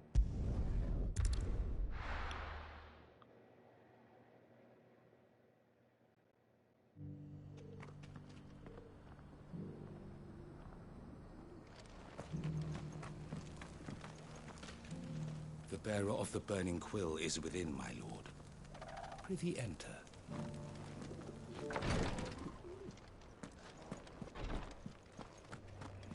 The greater number of our order live among the masses, hidden in plain sight. Even here in Tabor, our brothers and sisters pose as common folk. If any should reveal themselves to you, I beg you keep their true identity secret. Lord Rosfield, is there aught the Undying might assist you with this day? Perhaps. My brother said that your order was helping him with his quest to uncover Ultima's origins. Have you learned anything of note since last we spoke? Little and less, I regret to report. I see. Be assured, however, that we will not rest until the truth is known. Even now, our archaeologians scour ruins in every corner of the realm for traces of Ultima's touch. Fallen ruins, I take it. Dating back as far as Phoenix Gate. Indeed. Ultima's thralls are oft sighted among the remnants of the fallen civilization, as if protecting the secrets concealed within. Secrets we'd see unearthed. Should our methods be of interest, my lord, mayhap it would please you to observe some of our number at work. Would that be possible? Of course. A survey is being conducted not far from here. Perchance you are familiar with Kretov, a small hamlet built around a fallen airship. I was due to visit my colleagues there to collect their preliminary findings, but if you would consent to do so in my stead, I'm sure that they would be honored to relate any discoveries they have made to you directly. All right. I'll go and meet with them. They will be most gratified, I am sure. Might I suggest you take the road through Titan's Wake? It will lead you straight to the village after but a short walk. Thank you. I will. I wish you a safe journey, my lord. May the Firebird's flames burn ever in your heart.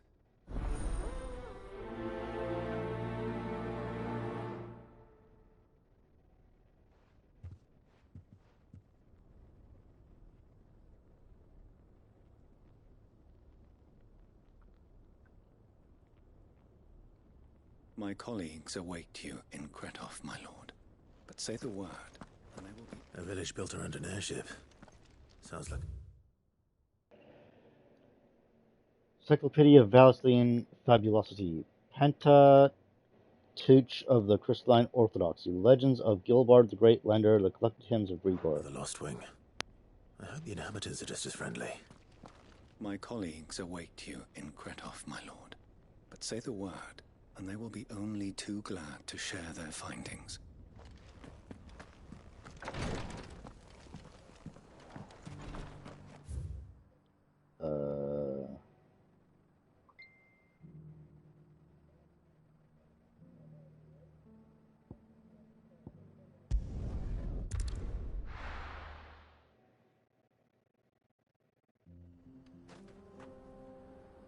Oh, someone's speaking really loud. 1 second.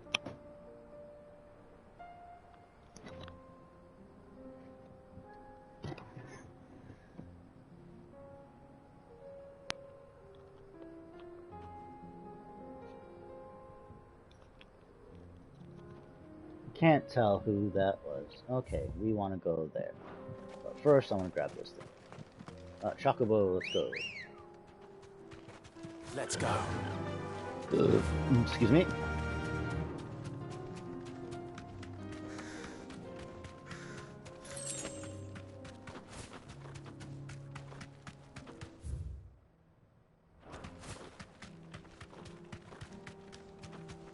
Oh right, that's Craven? Canver? No, not Canver. Not Canver.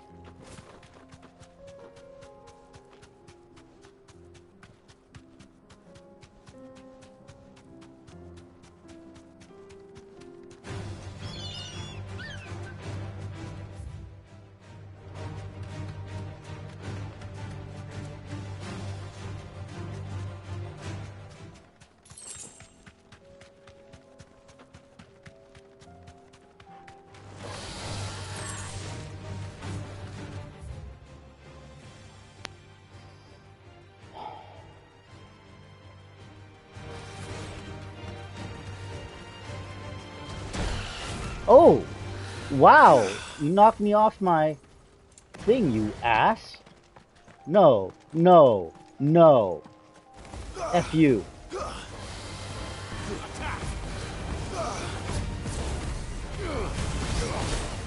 die. Get him! Boggle, kill!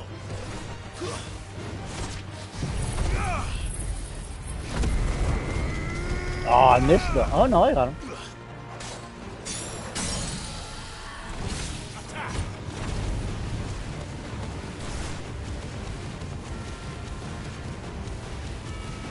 In your face.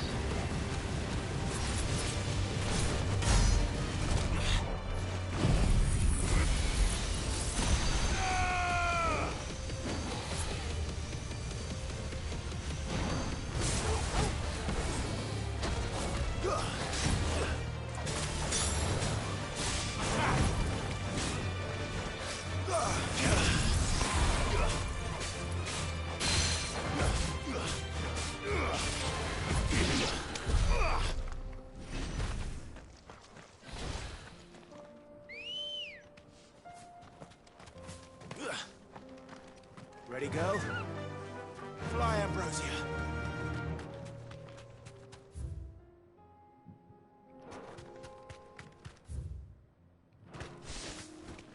Oh.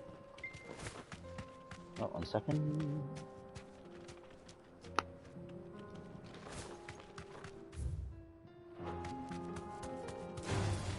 Don't get surrounded.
Ooh, interesting.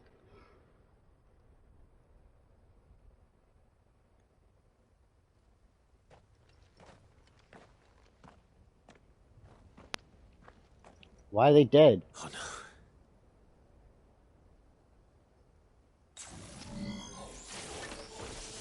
You'll pay for this.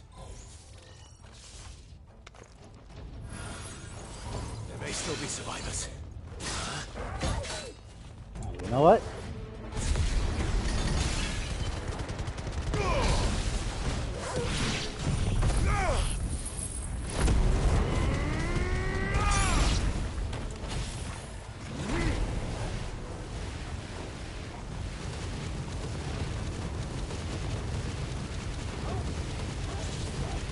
try.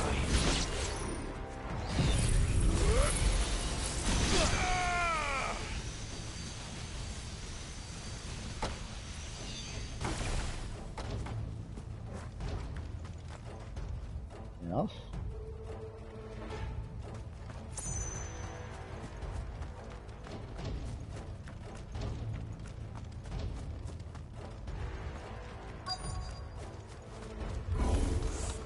Whatever that thing is, I'd say it's their leader.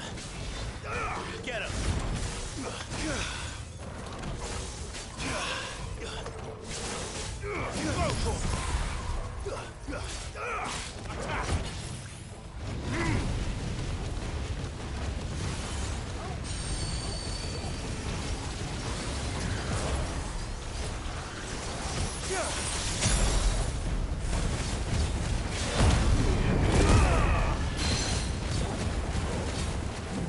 Attack!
Should have stayed in the past.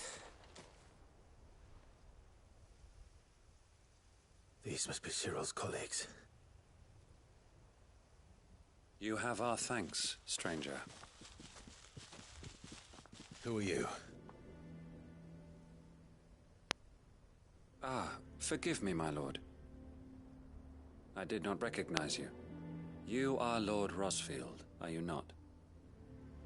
We are archaeologians, tasked with surveying this site. When the echoes appeared, our brothers here occupied their attentions. Thanks to them, and to you, we were, for a mercy, able to see our duty to its conclusion. You call that a mercy? Your brothers might still be alive if you put their safety before your duty. Surely this survey wasn't worth dying for. We are charged with uncovering Ultima's origins, a duty of the highest import, as I'm sure you will agree. And you think your dead brothers would agree with you too? I know they would. They gave their lives for the cause, an honor to which all Undying aspire. Now, to what do we owe the honor of your presence, Lord Marquis? Cyril told me of your work here, and I agreed to collect your findings in his stead. I see. That is most kind. Pray, take them then, with our humble thanks. May the Firebird's flame burn ever in your heart, as it does in ours.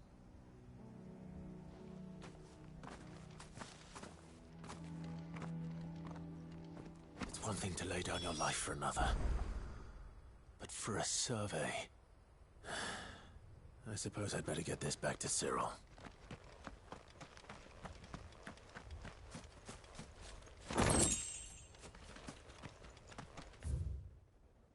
Oh, I can go this way now. Yay.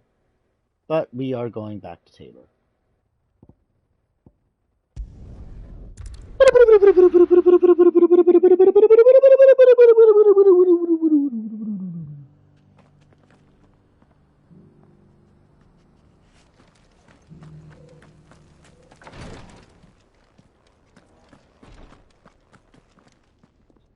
Ah, you are returned, my lord.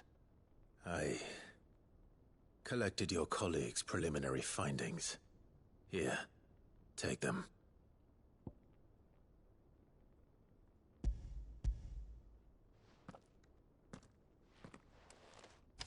My thanks.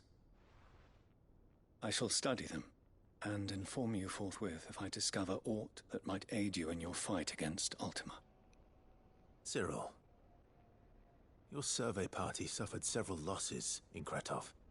Losses which could have been avoided, had the others not chosen to complete their work, instead of saving their friends. Were these your orders? No. This was their choice. Every Undying devotes his life to the service of the Phoenix. It is our sole duty, and should we die in discharging it, so be it. Even when death is avoidable. My lord, I fear that this is not a point over which it would be fruitful to argue.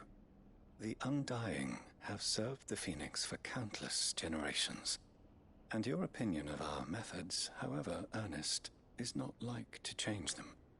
We live to serve the Phoenix. Our very order exists for that purpose, and that purpose alone. Cyril, I know that you and your brethren answer only to Joshua, but allow me to offer you a word of advice. It does not further the cause of the Phoenix to have his loyal followers surrender their lives without good reason. Provide your survey parties with an escort, that they might live to do their duty for years to come. Think not only of how you can serve the Phoenix, but how Joshua would want you to serve him. Please. For all our sakes. I thank you for your advice, my lord. If you will permit me to respond, our faith in his grace, Joshua Rossfield, is absolute, and we of the Undying will do what we believe is right to fulfill our duty unto him. As first shield to the Phoenix, I am sure you understand what it means to do one's duty. I do. Then we are of the same mind, and it is my hope that we may continue to do our duty together.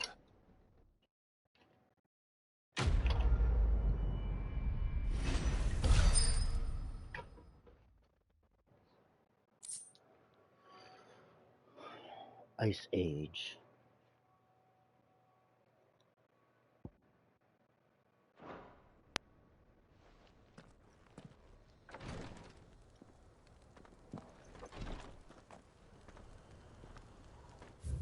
Okay, so we did that, we did that, we did that, we did that, we did that, we did that, we did that. Bucklad!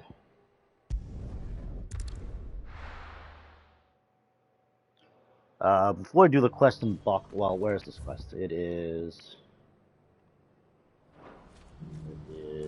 here? It is, oh, it's right there. Perfect. So let me save, I need a bio break, and then we will come back.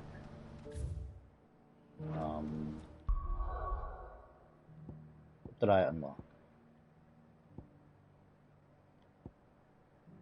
How about Kretov? Okay.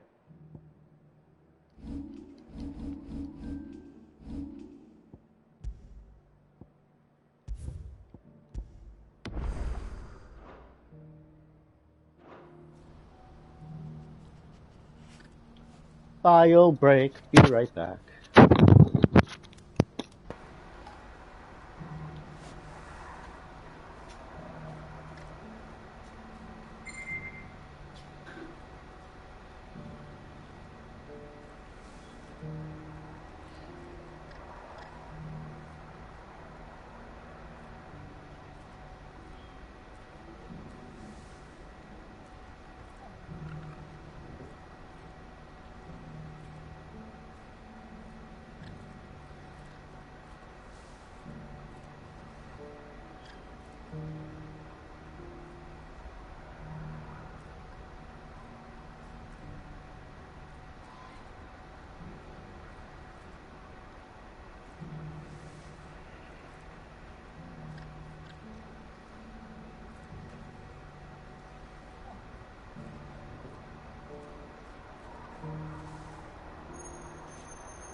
Okay, back.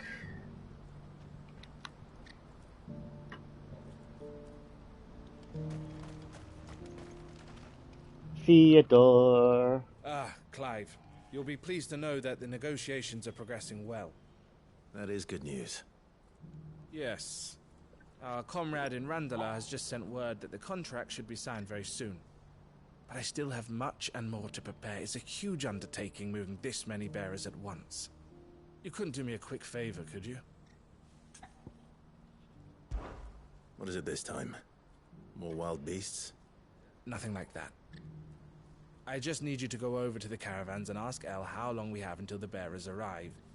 Find out exactly how much faster I need to get all these supplies moved. All right. I'll go and ask. Thanks, Clive. I owe you one.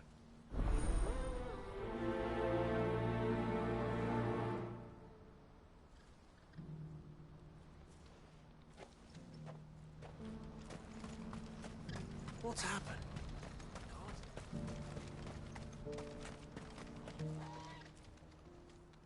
Don't blame yourself, El. This is their fault, not yours. I know, but... No buts about it, all right? Something's happened. Is something wrong? Vonnie came to give me a message from our intermediary. The talks with the Republican army have fallen through. They've reached an agreement with the Silver Peak Consortium instead.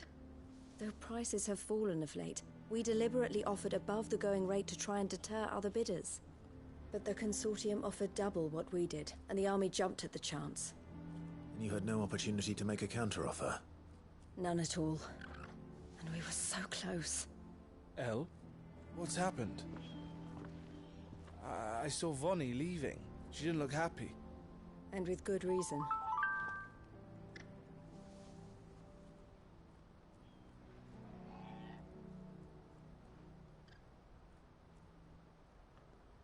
But I thought we were the only ones the Fist were speaking to about the bearers.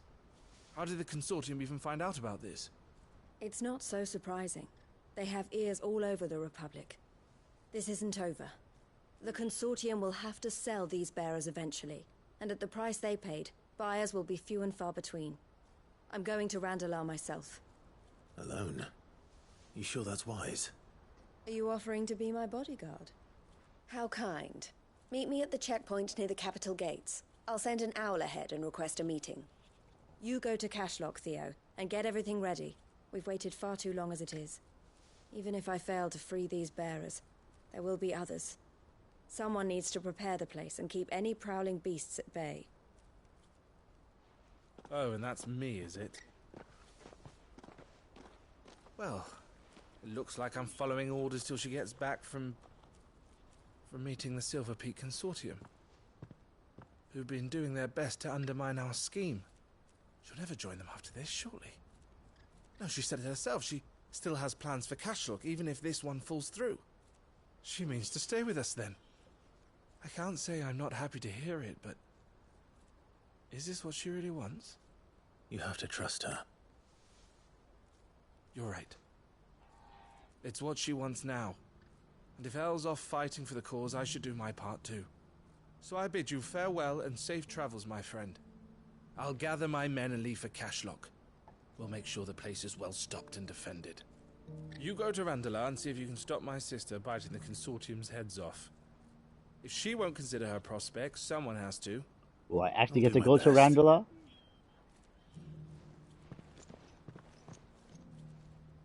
All right. To Randalar, then.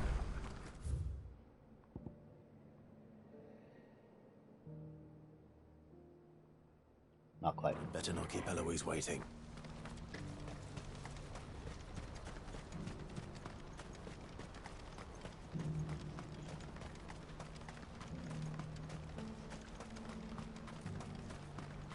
What I wouldn't give for a hot meal.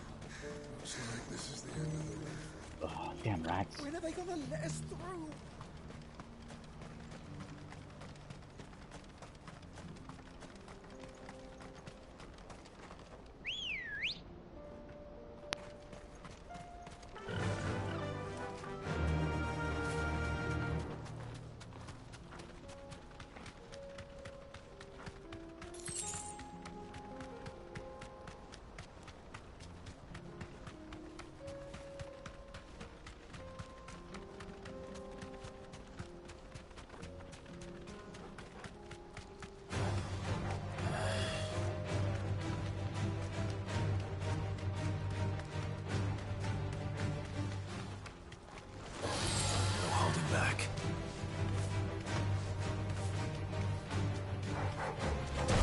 Oh!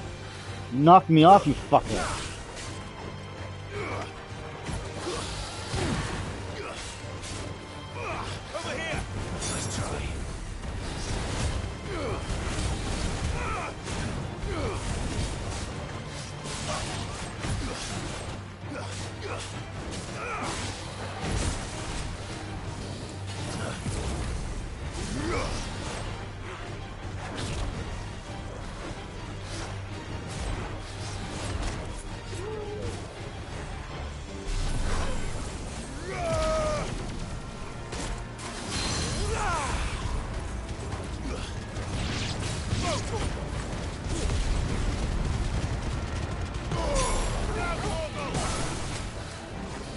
Nice try.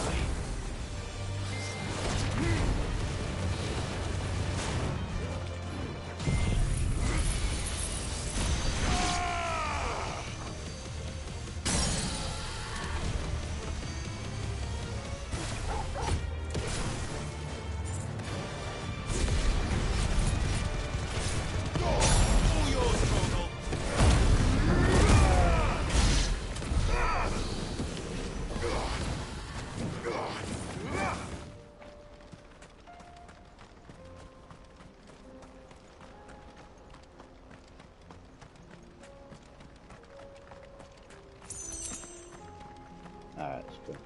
What's it down?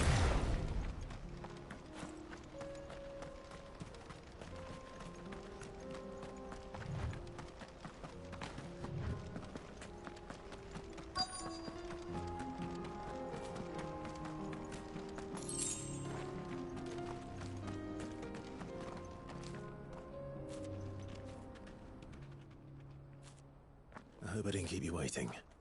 Did you arrange to speak with the consortium? Here they are now.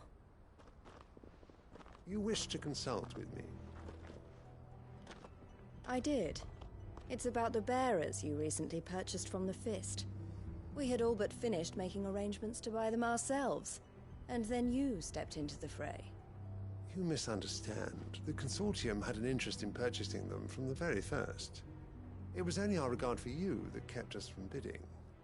But your hesitancy in accepting our offer to you suggested that the regard was not mutual. And so we resumed our business. I did not hesitate. I am simply not inclined to make such decisions without first giving them due consideration. But what is done is done. Come then. How much do you want for them?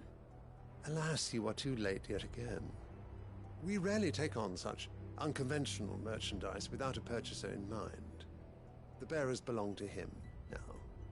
Who is your buyer? A trader from across the water. A most demanding fellow, if it's any consolation. He insisted the bearers be fed, dressed, even given their own bunks for the voyage over. That's what you get when you deal with continental types. I wouldn't know. Oh yes, the culture on the continent is quite different to ours. They pay good money for bearers not fit for the knacker's yard, and treat them like kings. But as long as they pay... That does sound unusual. No matter then. If they've already left our shores, there's little that can be done. Allow me to withdraw my interest. And with it, my interest in joining your organization. My associates will be sorry to hear that.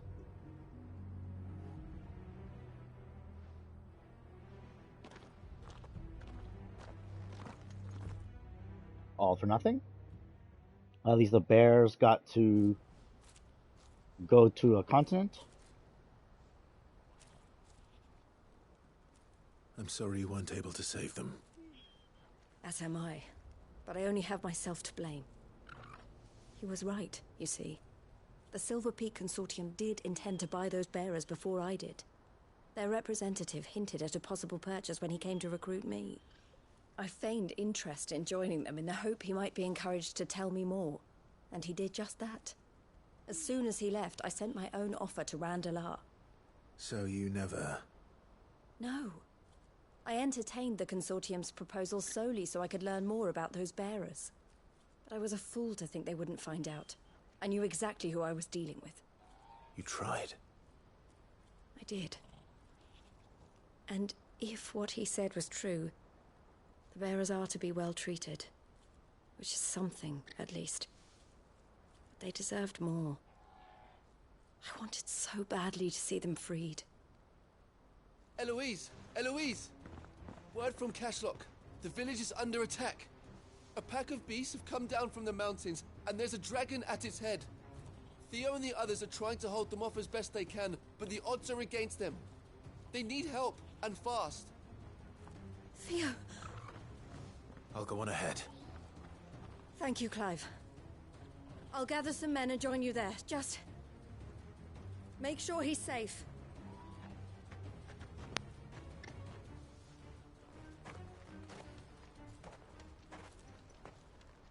Hold on, Theo. Cash lock. Is there, okay.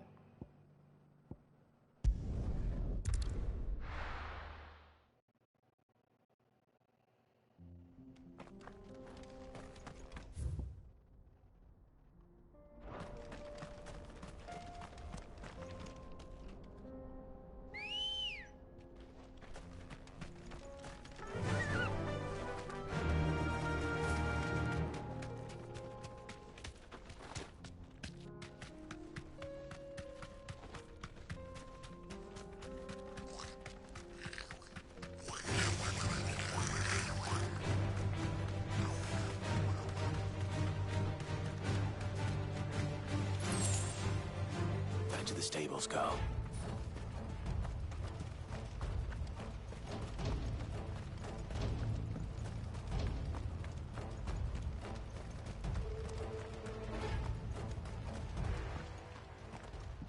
Where's Theodore? Upriver! He led the dragon that way to keep it from the village, but the whole area's flooded with ether. We just have to pray he makes it out in one piece. I can do better than that. Torgal, with me.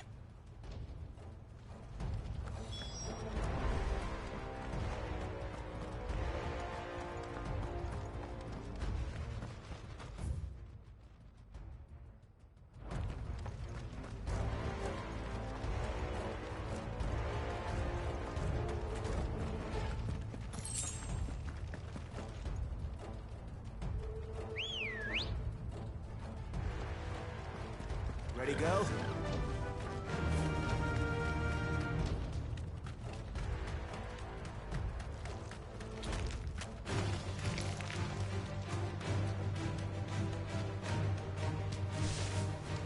Where are you, Theo?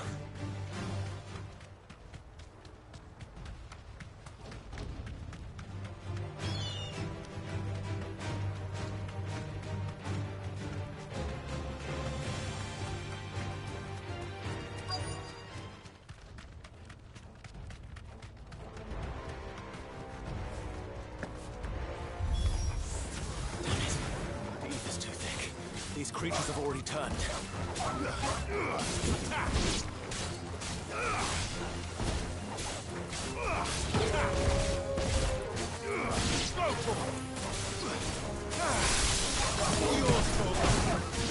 Get him! Too slow. You're finished. This one. Get up. Go for it! Attack! Go for it! Over here!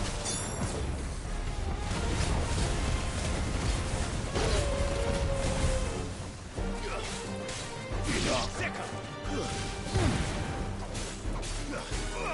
Go for it!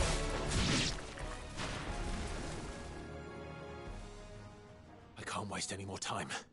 I need to find Theodore before that dragon does.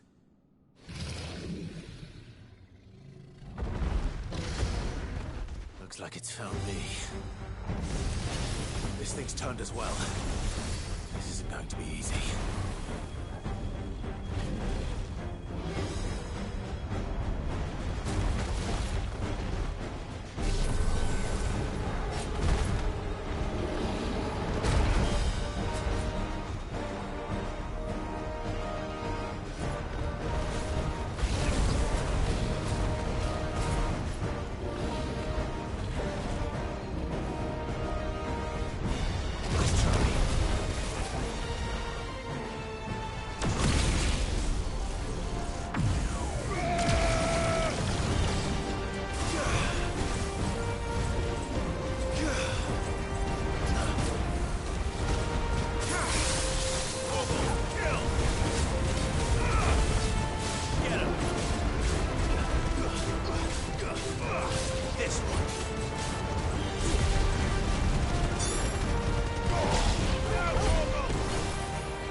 This one. Blowtorch.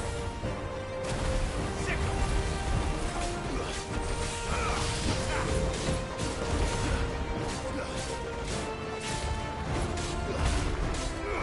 This one.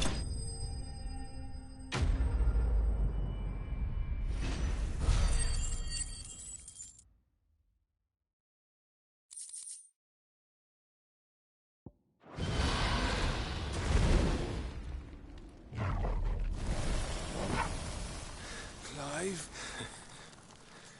Theodore, you had me worried for...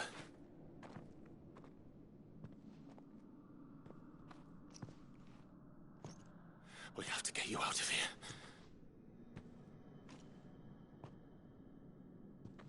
I think it might be a little too late for that. No, Theo. Bearer or no, there's only so much ether a man can take, and that Drake just wouldn't let me leave. You have my thanks, Sid, for finishing what I could not. For keeping Elle's dream. Theodore!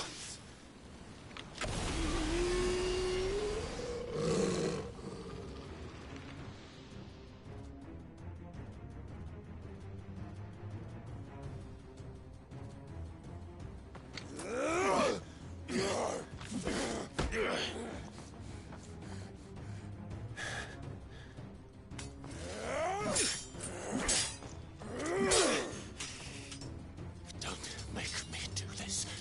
Stop it, Theo! Stop! Stay back, Eloise! He's turned. And so will you!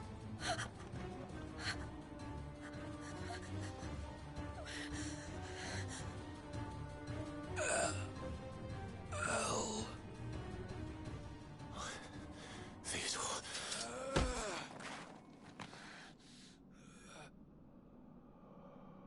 Take care of my sister. Theodore. Wait. Goodbye, Elle.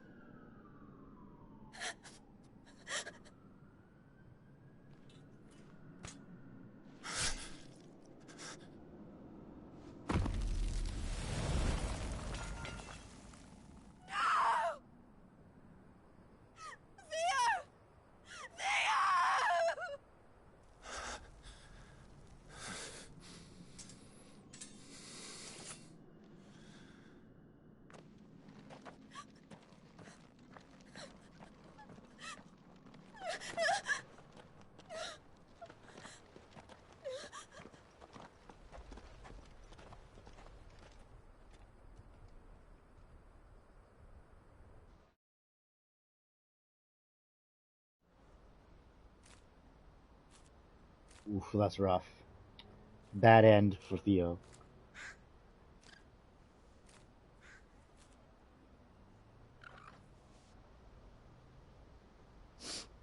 Thank you, Clive. I think I'll be all right now. That was true bravery he showed. Leading the dragon away from the village like that. His first instinct was always to protect people. To put others' well-being before his own. And now he's gone. Because I sent him to that place, against his will. It wasn't against his will. He was ready to do whatever it took to show you he could stand on his own. So that you would finally be free to live your own life. To live my own life. He never could come to terms with the choice I made. What exactly happened? You once told me Theo was the first bearer you ever helped.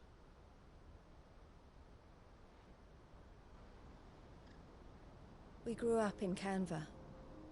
We were born to one of the great trading houses, and I was chosen to inherit the family business. I had my father's head for figures, you see. Theo did not. While I studied the art of commerce, he played at soldiers instead. A late bloomer, in more ways than one. For unlike most bearers, it wasn't until his 15th summer that his powers awakened. My parents tried to drive him out of the house and into the care of the constables. But before they could, I took him into mine. Theo told me something else. He clearly admired your devotion to the cause of freeing others like him from slavery. But he said you deserved a better life than this. He wanted to free you from what he called your bonds, just as you freed him from his. I would be lying if I said I had not wondered from time to time how much easier my life might have been if I had allowed Theo to be taken and devoted myself to the family business instead.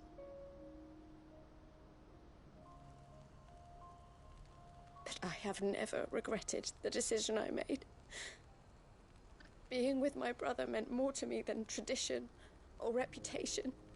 I only had to look at him to remind myself of that night and the choice I made, and the fact that I would make the same choice again in a heartbeat.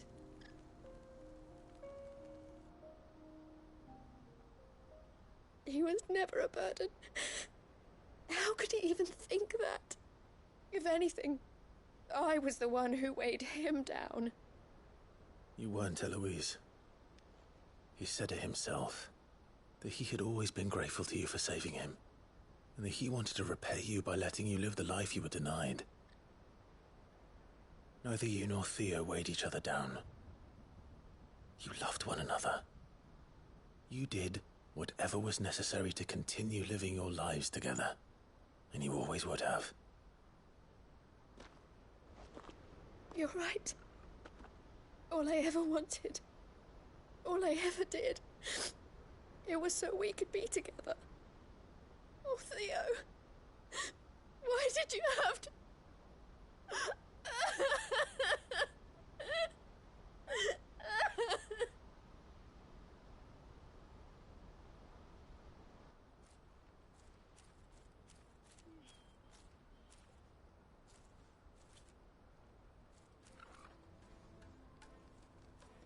I know Theo wanted me to move on, but I'm staying here at the Crimson Caravans to continue our work. We can make a difference here. We can help people, save them. I need nothing more from life than that. So I'll carry on doing what we do, ensuring that goods, people, bearers get where they need to be, bringing smiles to people's faces, just like we always have, and to Theo's, wherever he is.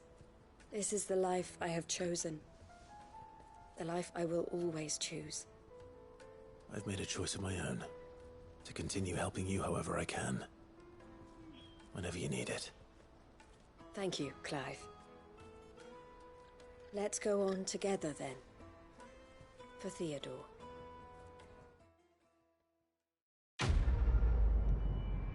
Oh, a couple bad ends here.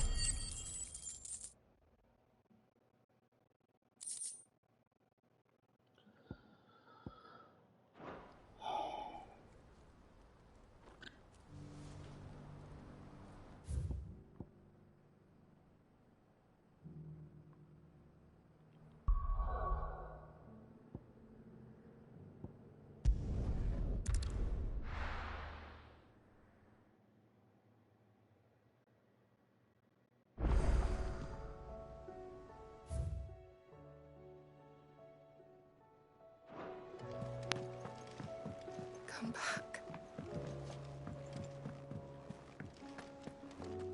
What? Where's Yote? I heard her. Thank goodness Sid made it home safely. There? Okay. I want to... Yeah, start there, come down, and then do all that. Okay. Covered in nicks and lumps, the lot.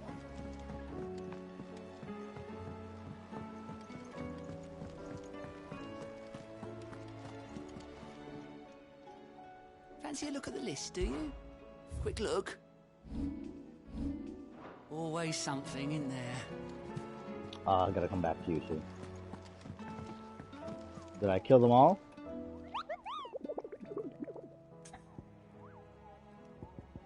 Nectar's Adventures. Southern Ash? Through Orcish lands. They're Deadlands now, but the orcs don't seem to mind. They found a way to survive without mother crystals, just like we have.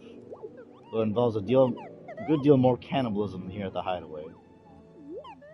At least I think it is. You don't happen to know what Molly puts in her brown, do you? That's funny. Woo! All the hunts done. Alright, what do you have your eye on this time? Why settle for low-born chaff when you honestly...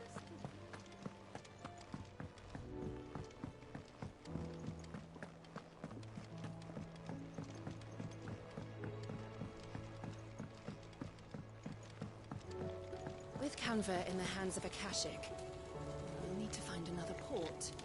Preferably one as well hidden as the ironworks. Ah, Sid! Wasn't expecting you back so soon. So, is it good news or bad? Thankfully. Yeah. Ah, that's brilliant! Thanks a blimmin' million! I'll fit 'em to the smelter right away!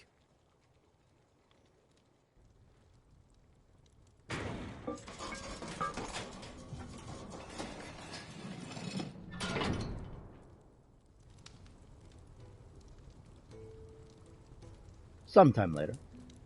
May I present to you the Telemon Furnace! Ain't bad, is she? She's a beauty. You saved my bacon again, Sid, and I ain't about to let your good deed go unrewarded. It's fine, really. My bag's flexible enough already. Oh, don't say that. I'm sure I can make a few improvements to it yet. You could just buy me a bigger... How about that clasp? Looks a bit stiff. Reckon you could loosen it up and make some more room? And I reckon I know how. With a new alloy we've been working on. The Telemon Furnace was just what we needed to perfect it. It's a metal, see? So it's lovely and strong, but it's also, well, stretchy, if you can believe it. Stretchy metal. Well, if you insist. That is the spirit. You'll love it, I promise.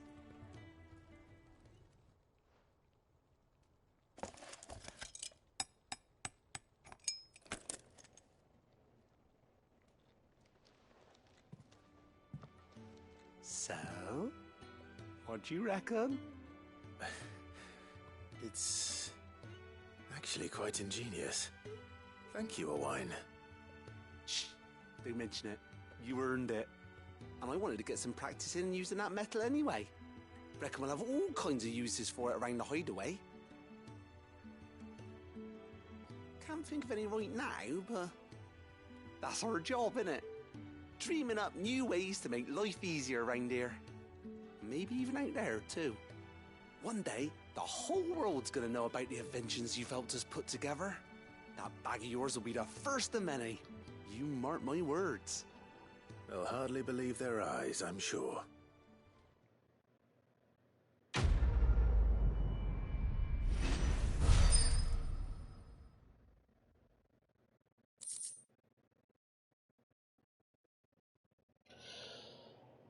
Goblin coin, expanded potion satchel. Ooh. Max inventory.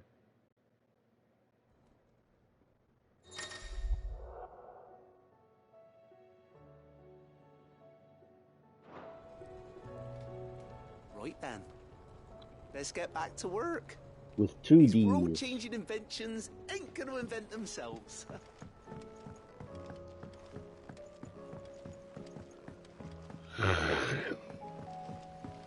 Miss, can we read Miss Editor's story for our lesson today?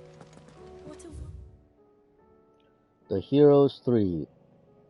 Editor RR. Oh, she wrote better now. This is the tale of 3 gallant knights, Lady Amyth the Brave, Sir Arturius the Bold, and Sir Joss the Brazen, who, trained in cunning by the fabled architect Nidadolphus, and armed with the arcane knowledge imparted upon them by their benevolent headmistress Charlene of the Seven Seas, 7 stars, embarked on an epic journey from their home, hidden deep within the towering sepulchres of a downed witch yard, and out into the untamed wild. A journey that would see them defend the weak, rescue the ailing, uplift the downtrodden, and vanquish the darkness that had once again taken root in their land. This is the great outlaw Sidwin had done before them. Wonderful idea, Jocelyn. Let's do just that.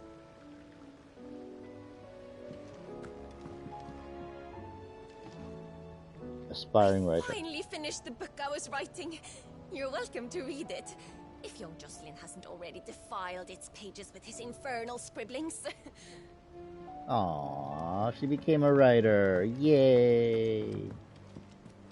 Canva lost.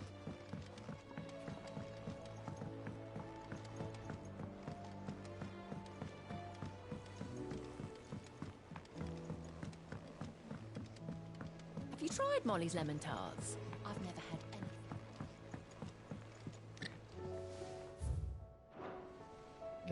Roots. Alright. Ah, the man himself. We were just about to make a start on that sword I promised you. It's funny, but none of this would have been possible without your help. You remember Camille? We'll be using his leatherwork for the grip. The steel, meanwhile, will be tempered in a fire, burning the cinders you charmed out of old Zoltan here. And that whetstone from the Outer Isles, that'll be what gives the blade its edge. And the final flourish will be my talented colleagues' engraving. A team effort led by the greatest blacksmith alive. Now, save that talk till the thing's finished, yeah? Right. I'm ready if you are. To the bellows it is, then.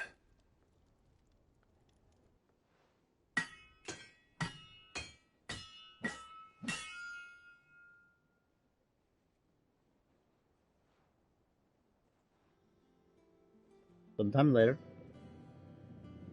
Well, bugger me. We actually did it.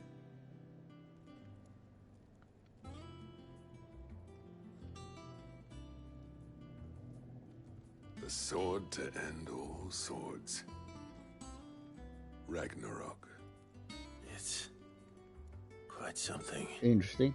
I trust you'll take good care of it. Thank you. Both of you. So, does this make you pair the greatest craftsmen alive, then? This? Nah. This was just following the footsteps of the greats of old. It'll take more than that to earn us our place in history. But we're up for the challenge. Here. A list of materials. Zoltan and I got talking on the long road back from Dravost. We reckon with those items there, we could craft something even better than the Ragnarok. Something worthy of a legendary outlaw like yourself. That's a weapon I'd like to see. You leave this list with me. I was hoping you'd say that. One legend at a time, eh, lads? Before you start on the next, who fancies raising a cup to friendship reforged? Good idea. No more drinking to forget my past. It's about time I had something to celebrate. Then tap the kegs! Vulcan's boys are on their way!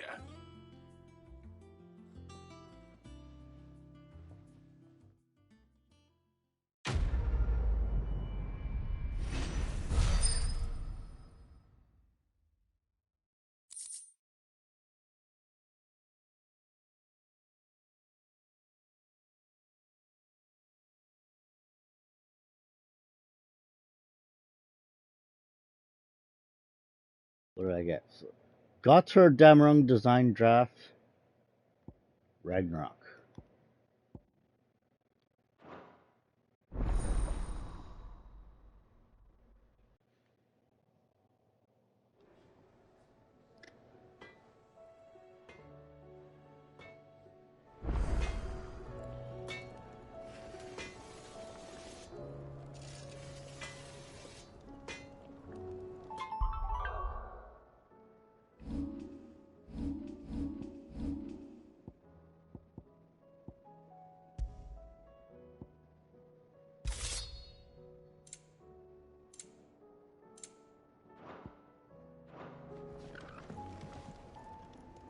Trouble with your gear, or...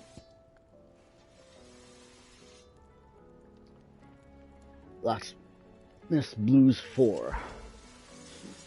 I never thought me and Zoltan would ever speak again, let alone work together.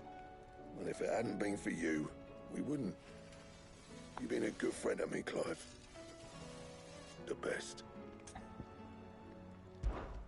So, what'll it be?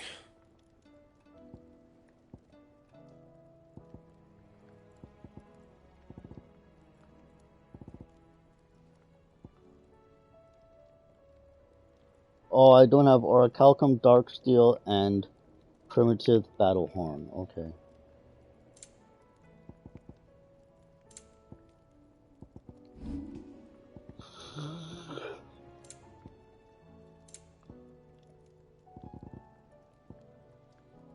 Anything else?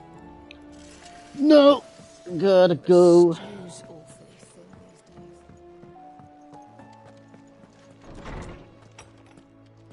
Look at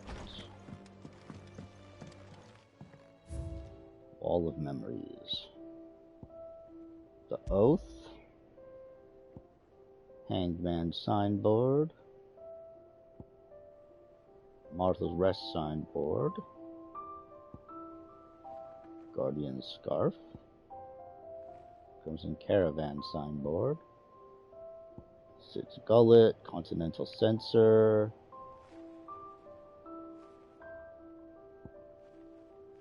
Martel Apples. Ambrosia's Tact.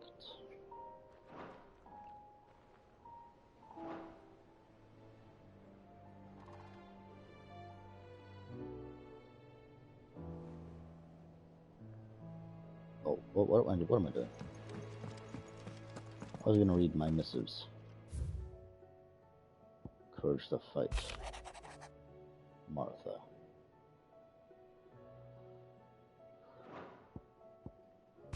Lost there will be found. Eloise. Oh, man.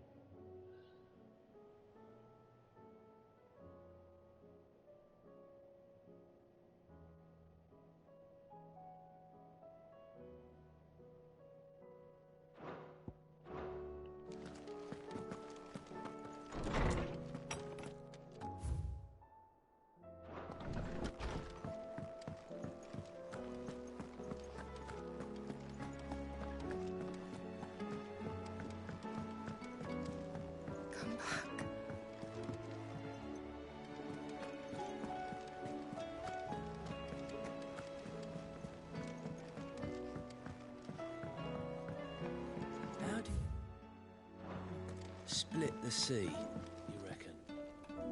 Reckon we're better off not knowing.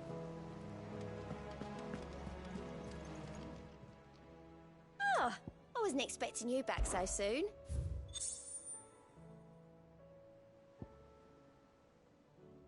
A fitting performance. Here you are.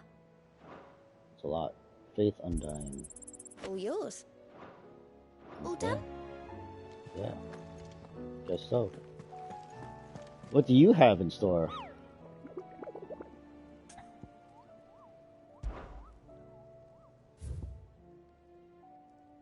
Oh, there's one more. Christ Phallic Terror. Caravan of traders traversing the Veltroy during a colossal beast they had encountered on their journey. To hear them tell it, aspect of a dragon, a lion, and a scorpion all at once. I contest that it might be not a mirage, a phantasm brought down by the desert heat. This sweat which ran down their foreheads was cold, and the fear in their eyes real. someone to build for it. Okay. Good to know.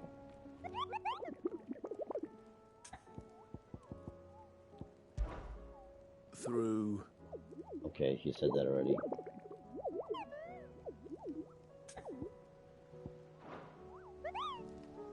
Bye. Okay, save and talk to Viv.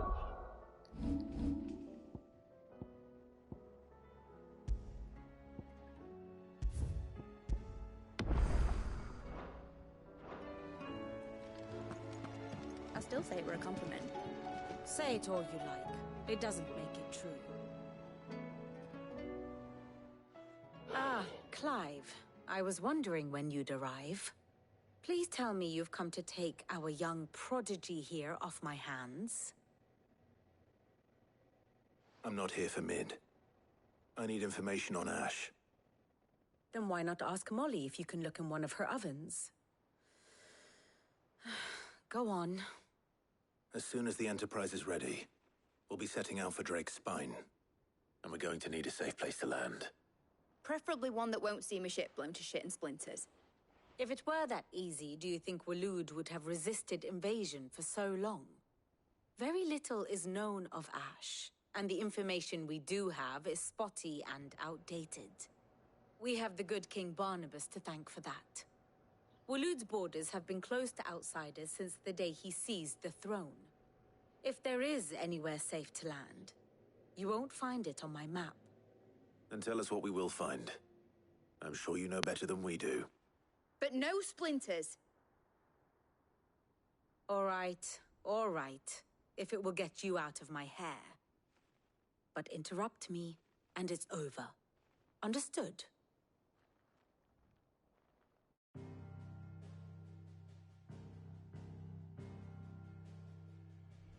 Barnabas Tham, the one they call the Last King.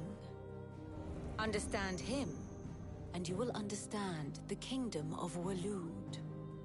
Barnabas was only a boy when he arrived from beyond the southern seas, and barely a man before he united the ragged tribes of Ash. And having unleashed them upon the formidable Veldamark, he set his throne upon the ancient kingdom's ruins. The victory sent shockwaves around Valisthea, tales of Odin's might spreading through every court, parlor, and drinking hole in the realm. Note that this was in the year 843, and that the king still sits upon his throne some 40 years later, quite untouched by time. Waloed's recent inaction left many wondering if Odin had lost his appetite for war. And yet here we are. The Einherjar was committed to the fray, a bold declaration of intent. Orcs swarm around Drake's Fang, and throngs of Akashic haunt Canvas streets. Though how precisely the havoc they wreak serves Waloed remains unclear. Regardless, if the order to attack truly came from King Barnabas, then one thing is certain. Waloed has achieved the impossible, and made bedfellows of beastmen and the ether-addled alike. All of which is a roundabout way of saying that you will be in unknown territory when you set foot on Ash. Much of the continent has already been lost to the Blight, and what few ports remain will be fiercely guarded. And that is to say naught of its natural defenses. Offshore currents will cast an ill-equipped ship out to sea one moment, and dash it against the rocks the next. But then the Enterprise is anything but ill-equipped. And Mid has made land there before. Now, if only there were someone with an intimate knowledge of the Shadow Coast, and where a daring gentleman might put ashore.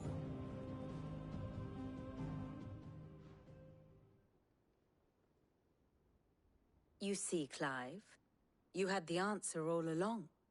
Do you think you can get us back to that beach, Mid? Picked you up from it, didn't I? Not that it were easy. The currents were a right bastard. But then, if it wasn't hard, it wouldn't be worth doing, would it? Well said. Thank you, Lady Vivian. If a few morsels of common knowledge and a sprinkling of tavern talk are worthy of your thanks, I wonder what genuine intelligence might earn me. Probably more visits. Mid, I need everyone in the ale hall now. I'll fetch Joshua from the shelves. Aye, aye, Captain.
Oh, I can still talk to her some more?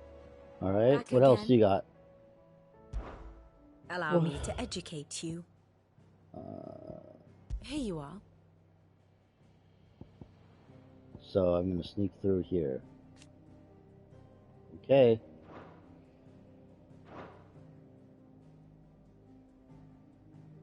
The state of the realm is ever changing. Yes. There's another quest? Oh my god. Jane Clive.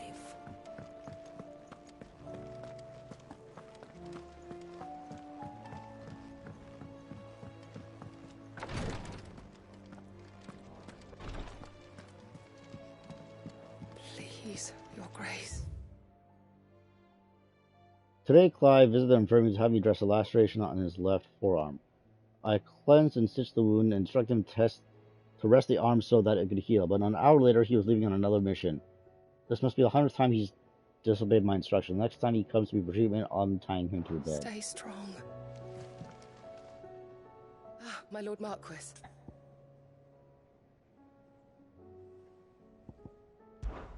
Your companions are kind indeed. Everyone has been most welcoming. Lady Tarja has been especially gracious, though I know something of the medicinal arts that is hardly enough to warrant the claim of one so skillful. I must admit. At first I doubted her praise was sincere. We Undying are trained in what simple skills might serve us in the field. There is certainly no praise for those who excel in such endeavors. I see now. But I see now that this is your way. You encourage each other, that each might lend their strength to the cause, no matter how seemingly slight their contribution. It was the greatest honor of my life.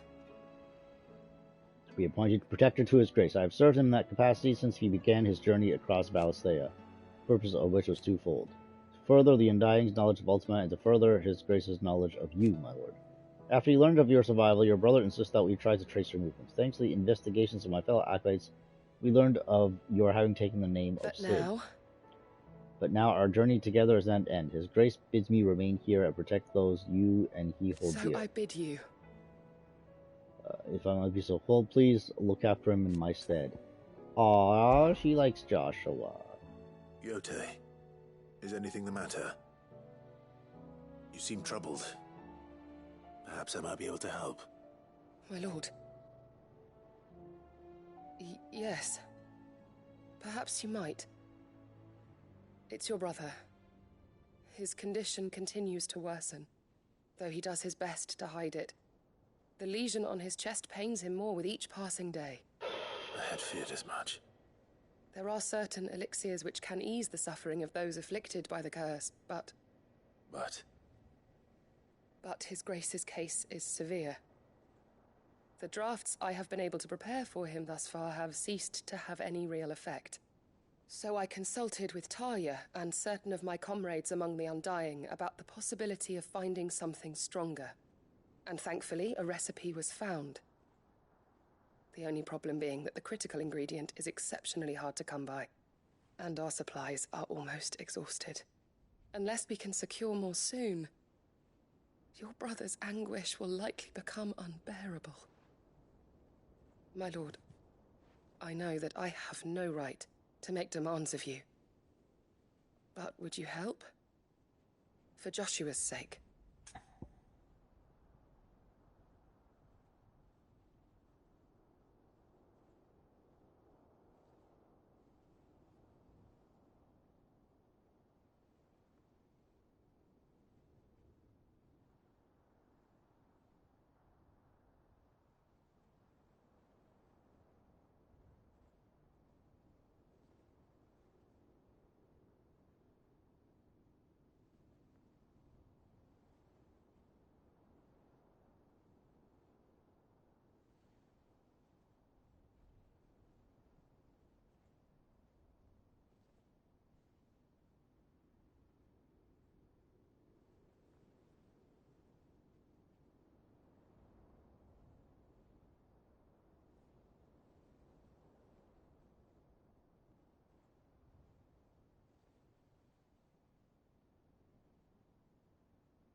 Alright, so let's Joshua. go grab these Anything. ingredients for Joshua. Thank you, my lord.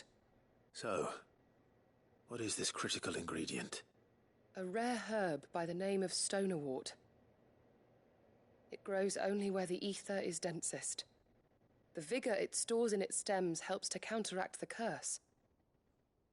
We discovered a patch near the aqueduct in Rosaria. But alas, yet more ether has erupted from the earth there recently, leaving the whole area flooded. The search continues for a new source. One that we might reach without being turned. So it's only that you can't reach it. The Stonerwort itself is unharmed by the flood. Well, yes, but... Then I shall go in your stead. But, my lord... You've yet to find another source, correct? So for now, the aqueduct is our best hope. Besides, I'm a dominant. The ether can't hurt me. Well... He's a dominant. If you're He dominates sure, the my lord. ether. Stonerwort is easily identified by its blood-red blooms.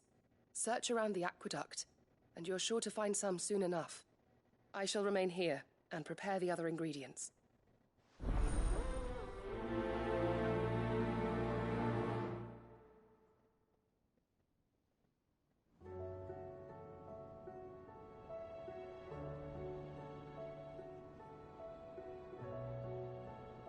I had only thought to ask for your assistance in finding a new source of stonerwort. But if you're sure about collecting it from the flood by the aqueduct, I should be most grateful, my lord. Alright, so... another quest.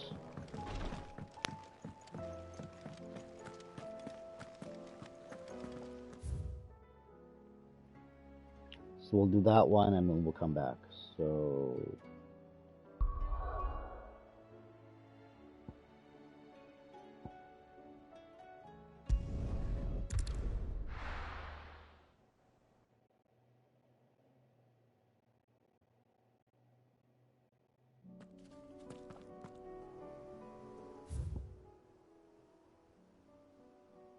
oh, there, okay.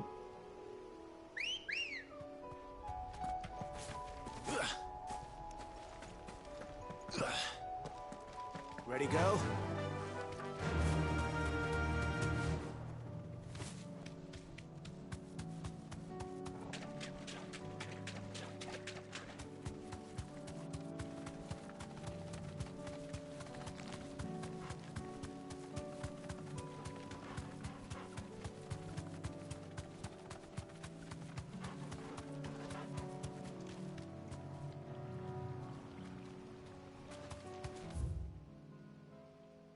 Oh. All right.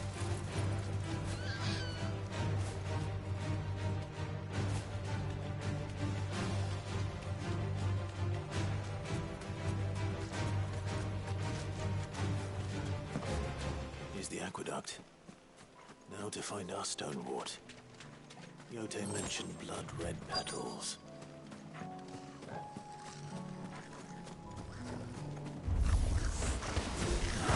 Just my luck.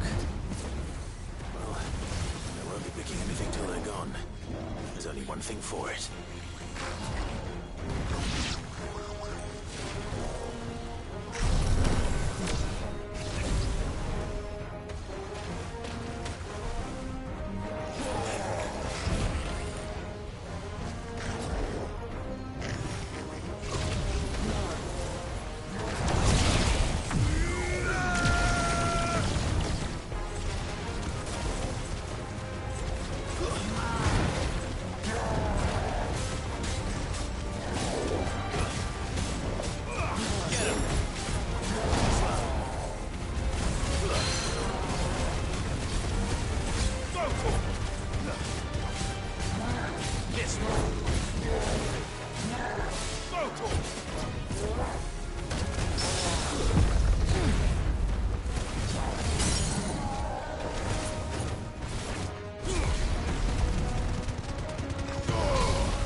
Here it is. Better collect as much as I can before reinforcements arrive.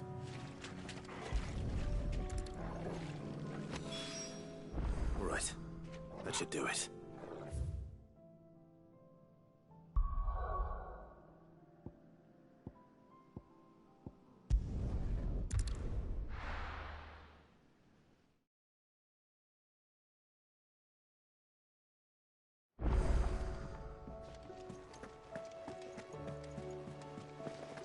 covered in nicks and lumps, the lot.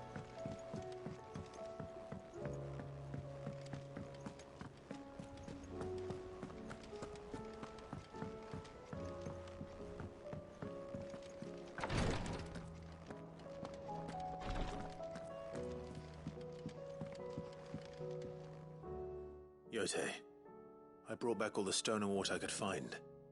Will this be enough?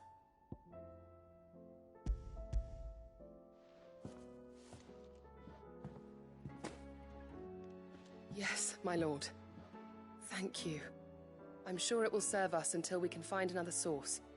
I'm very glad to hear it. Whoa, what was His that? grace are very much alike, you know. Whoa, Amber You Alert. think only of how you might help others, and never of the danger to yourselves. No more than you have minding my brother. You've risked a lot for him, and I thank you for it. I am honored that you should say so. But I beg you, my lord, do not give too much of yourself for the sake of others. We could not afford to lose you. I'll keep that in mind.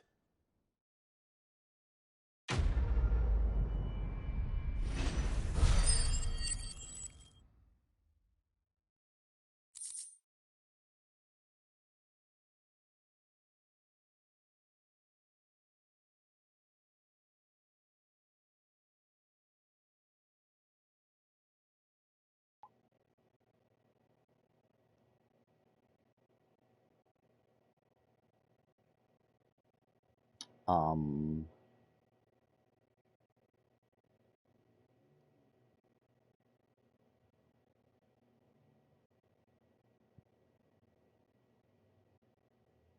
1 second.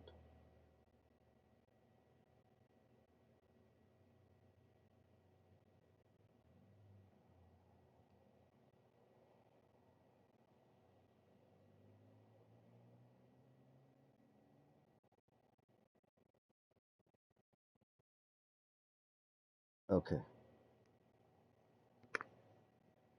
Thank you, Yote.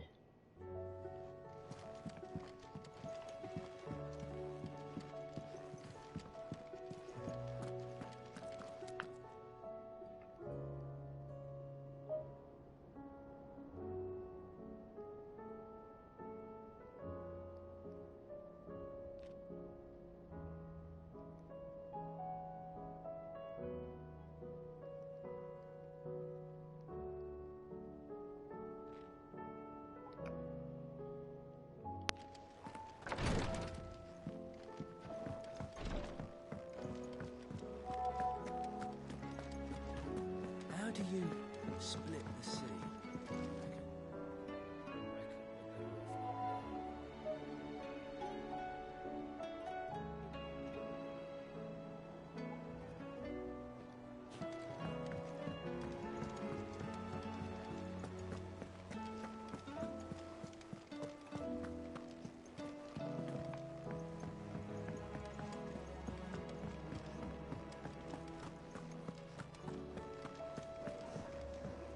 Alright, visit the shelves. I have no reason to assume otherwise. Well, then that changes everything. Joshua is here for some reason. Alright. Clive, you must listen to this. Lawsman, tell him. Do you recall when we spoke before on the divinity of Ultima? Well, it inspired me to delve deeper into the subject. And what I discovered appears to agree with the findings of His Grace. You will recall that my quest to uncover Ultima's origins began with the mural at Phoenix Gate. But while I've always known it to be important, its secrets have heretofore eluded me. Now, however, I believe I know where to find the more complete example, one that will reveal all we seek.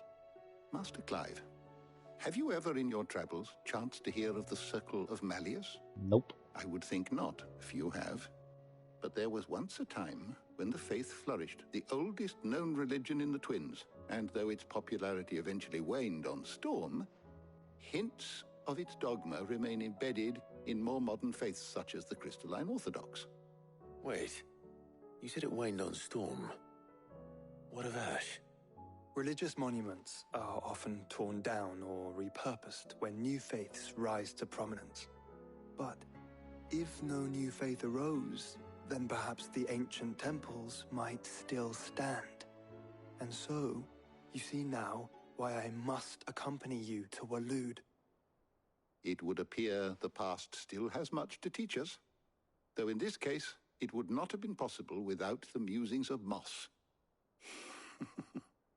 To think that you carried a copy of my old mentor's chronicles all along. I am relieved to discover it in good hands. I shall guard it with my life. Joshua, if you're finished here, join me in the ale hall. I need to speak to everyone before we leave. Right away.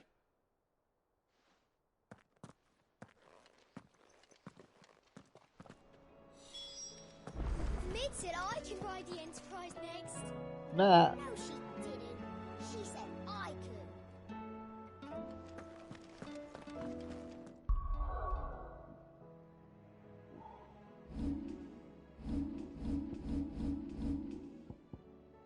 could. Okay, this seems like we're gonna get into some cutscenes here.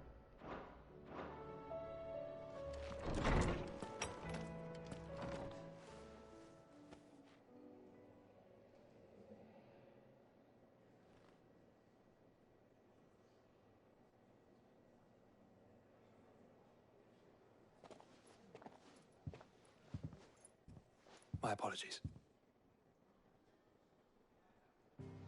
By now you've all heard where we're going and why. So I won't bother you with the boring details, only the important ones. If we attempt to approach Stone here by sea, there's a good chance we'll be sighted and fall prey to the capital's artillery. So instead, we'll disembark on the southwest coast and make for Drake's Spine on foot. I say we, but it's highly likely the entirety of Ash is under the rule of Ultima. A large party would only attract unwanted attention, as well as slow our march and require supplies which may be difficult to obtain. Only Joshua and I will be going. What? Jill won't be going. And a scout. Preferably a good one. Gav, do you know of any? You bet your ass I do. Might still borrow some of Lady Vivian's maps, though. Just in case, like. Once you've dropped us off at the Shadow Coast, you need to retreat into neutral waters, fly merchant colors, and stay inconspicuous. If you sense any danger at all, you leave us behind and return to Storm. Inconspicuous is my middle name. But like hell am I leaving anyone behind. The ship ain't going nowhere till your scurvy mugs are smiling on deck. Jill, the Enterprise will appear a tempting target for royalists and pirates alike. You're to stop anyone boarding. Don't worry. I'll keep the ship and her crew safe. You'll be needing passage home, after all. But... very well. If there are no questions, I'll see you all at the docks.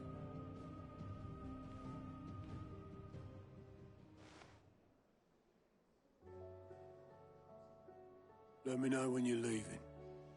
I want a word before you go. Of course you do, Otto. Of course.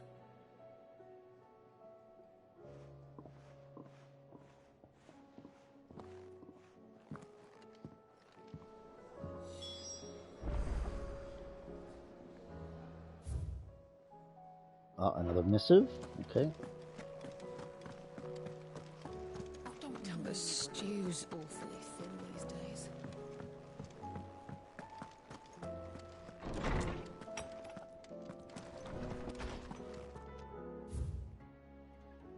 Telemon Maid. Thanks again for helping get the dungeon in order. Had you not rode gallantly to our rescue, I reckon both Owain and them lot would still be stuck spilling blight water over upon her.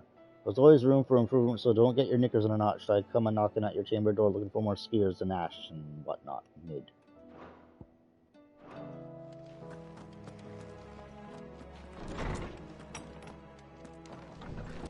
I will not forget this kindness, my lord.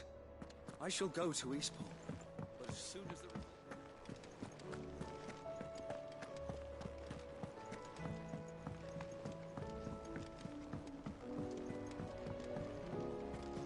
I am certain we will find what we seek in Ash, and learn the truth of Ultima's origins.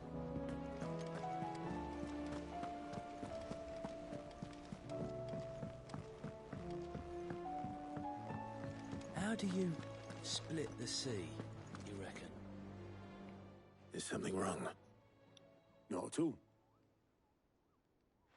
Honestly. Can't a man wish his friend farewell? Just wanted to let you know that I'll keep things in order while you're off saving the world.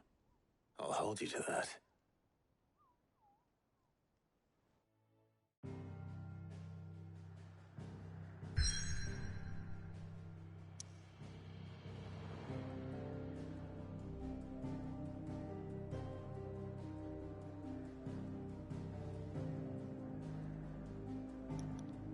Alright, let me take a quick snack and then we'll go to the Shadow Coast.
Alright, we're gonna go all the way there, and that will take some time.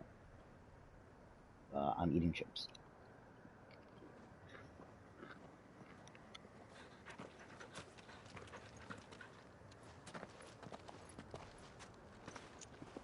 Reckon it'll be a long walk to the capital if we follow the cliffs. I'll scout ahead, see if I can't find us an inland route.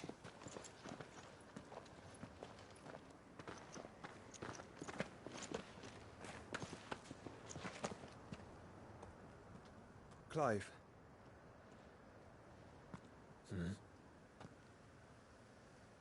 There's something I've been meaning to ask. You took her icon, didn't you? Yes, I did. She understood.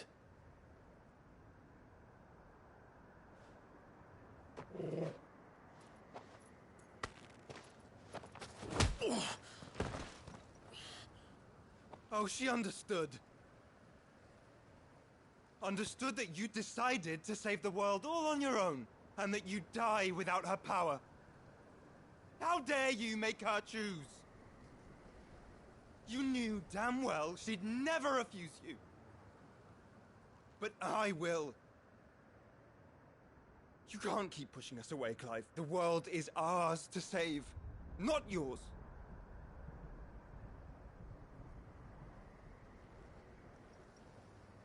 I used my gift because I thought it was the right thing to do.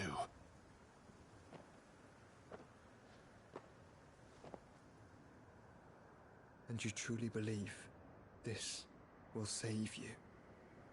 Will save us all? I do.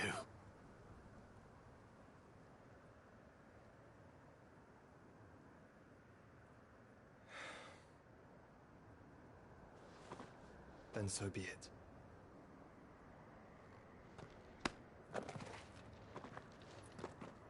Just don't forget, you're not alone.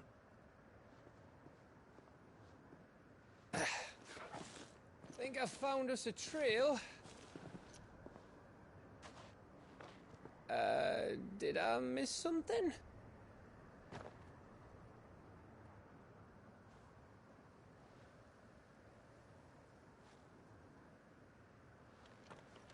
Only that Joshua didn't.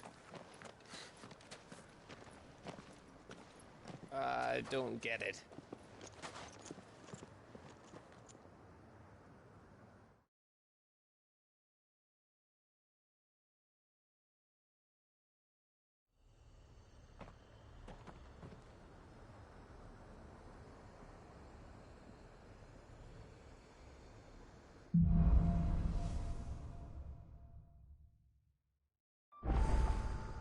Always wanted to visit Ash. We're in Waluda territory now. Don't expect a warm welcome. Oh, I don't know, Clive. That castle over there looks inviting enough. Shall we sample its inhabitants' hospitality?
Remember what I said about warm welcomes, Gav?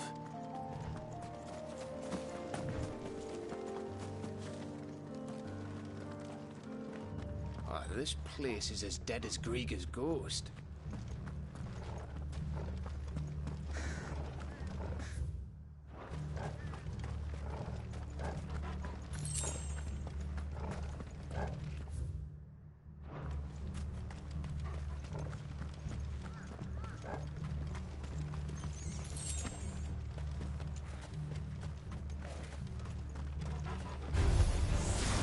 I knew I smelled something. I see only orcs and a Kashik here.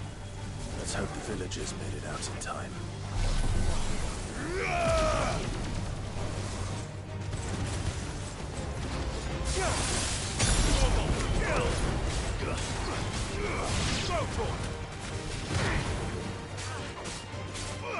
Over here! This one. Get him!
Get him!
Woo! Okay, into Ash Stables, and probably a monster here, right? I would expect there to be. No? Uh-oh.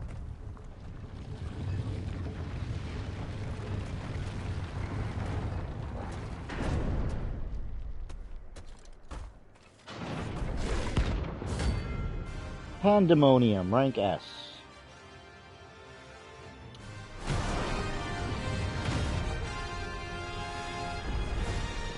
Oh, look. It's the king of the castle. What is that? Cool. Whoa. Whoa, whoa, whoa, whoa, whoa, whoa, whoa, whoa.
Ooh.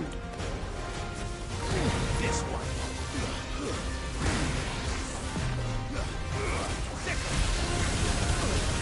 Yo, yo, yo, yo, yo.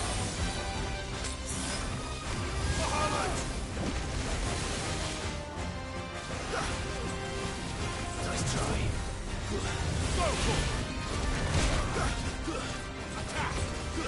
Get him. What? What?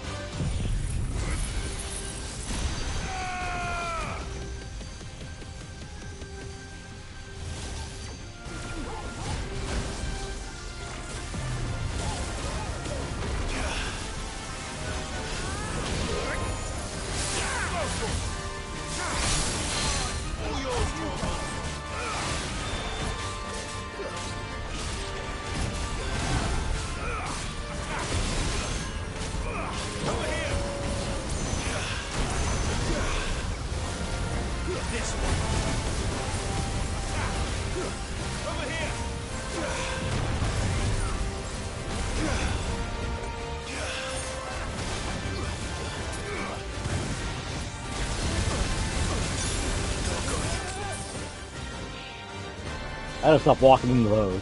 This one.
There we go.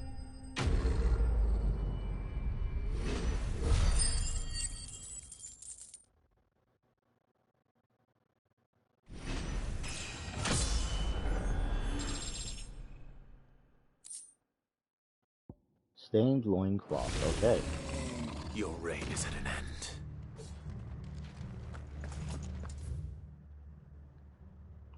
So I guess we'll go up here, we'll see what happens, and then we'll probably have to,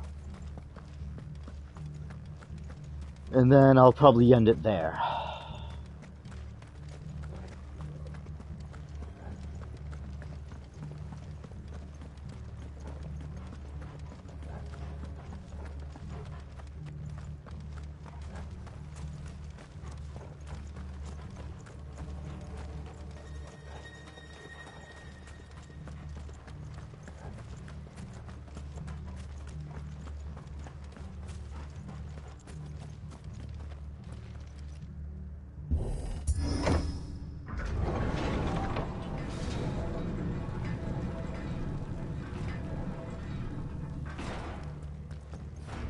It's Camber all over again. Where the hell are the royalists? Seems you were right about that welcome after all, Clive.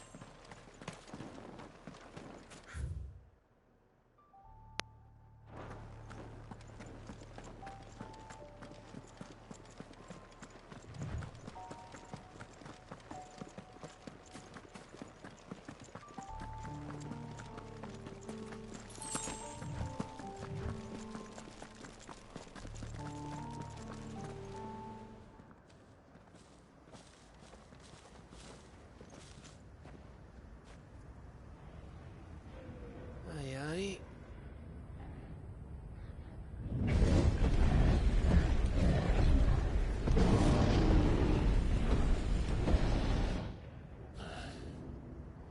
Is the whole of Ash fallen into Ultima's hands?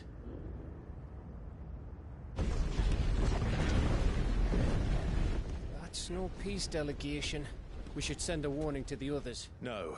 My uncle will have an eye on the coast. I trust he'll find a way to entertain any uninvited guests. Our mark is Drake's Spine, and there's a lot of road between us and it. We press on to Stone here. Aye, you never know. It might not be a nest of slavering monsters.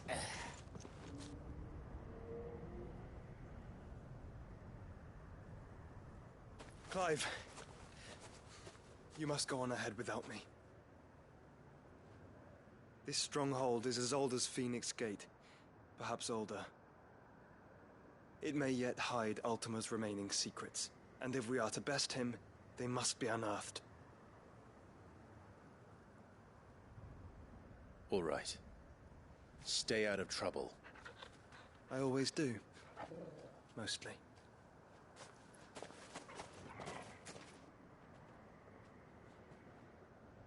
You sure about this? About leaving my brother on his own? Of course. Mostly.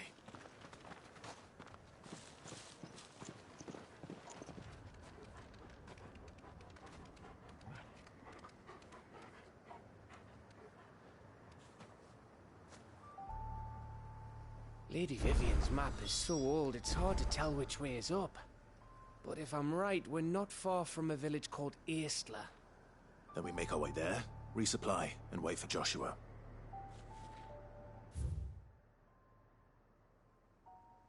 Oh my god.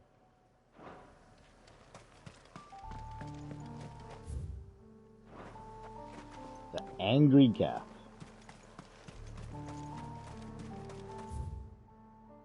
Is literally just a gap.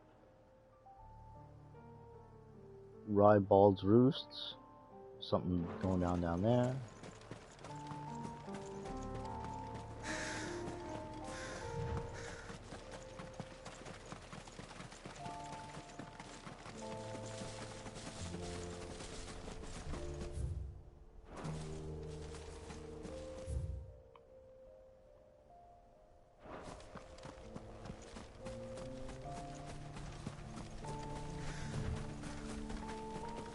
This place reeks like a mobile's arsehole. Though I'm guessing it's not the smell that'll kill us.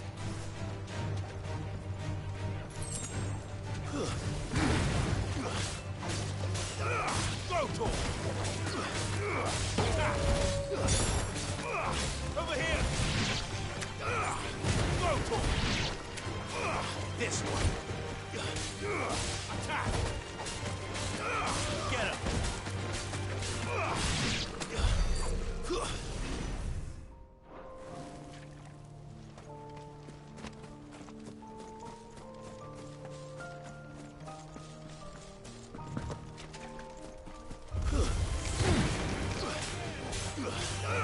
This one.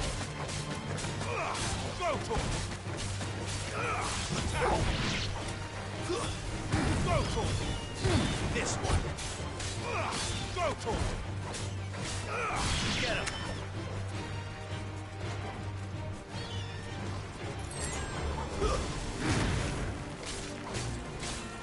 Go for it. Attack. Sick him.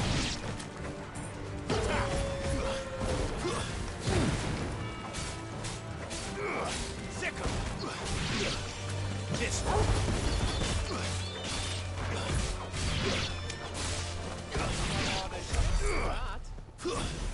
This one. Over here. This one. Go to him.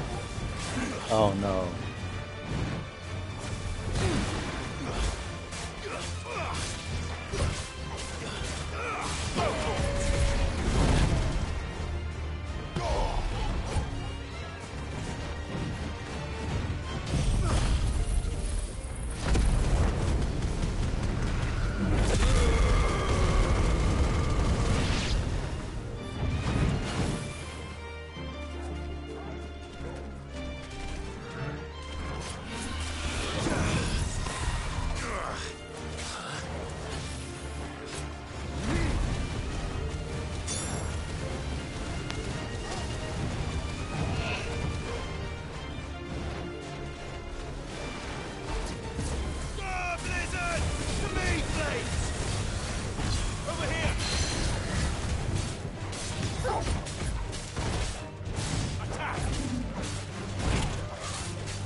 This one.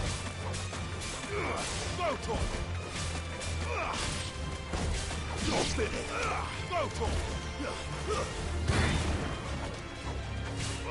This one.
Oh, I want to explore that little,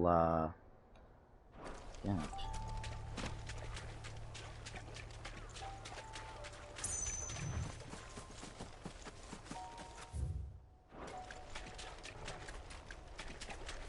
No, Munchab. Holding back.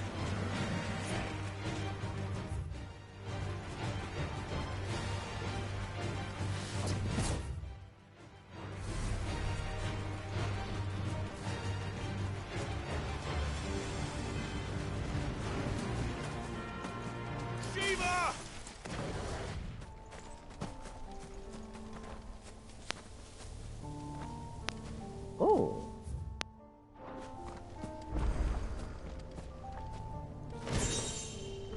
Masamune, the Hand of Rhea. So there's a chronolith. Oh, that's gonna take me forever to get back to, but whatever. Okay. Is a Masamune a better sword than I have now? Probably not.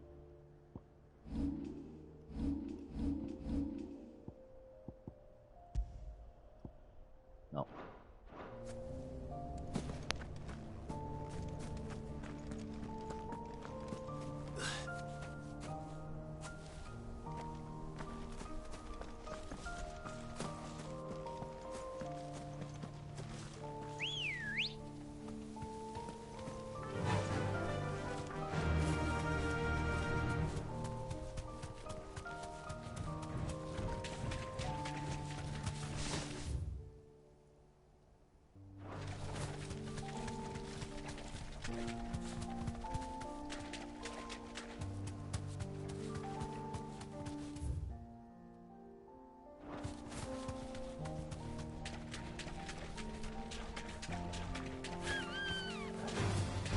No mistakes.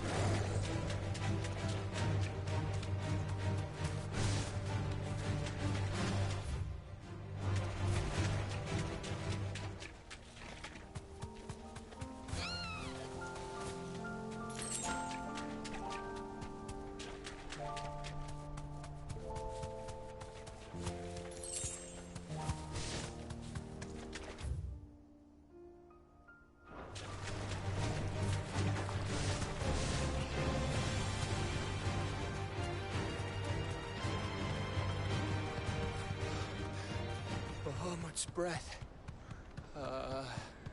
Don't look down, Torgal.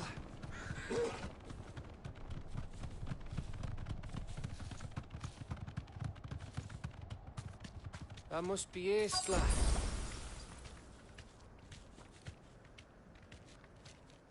Thanks, girl. Okay, I'm going to pause here for the day. I don't know when my next day is. Most likely it will be Sunday. If I get a chance to stream before that, I will. But if not, then I will see you all on Sunday. And we'll see how far I get on Sunday. Thank you very much for watching, and I will see you next time. Bye now.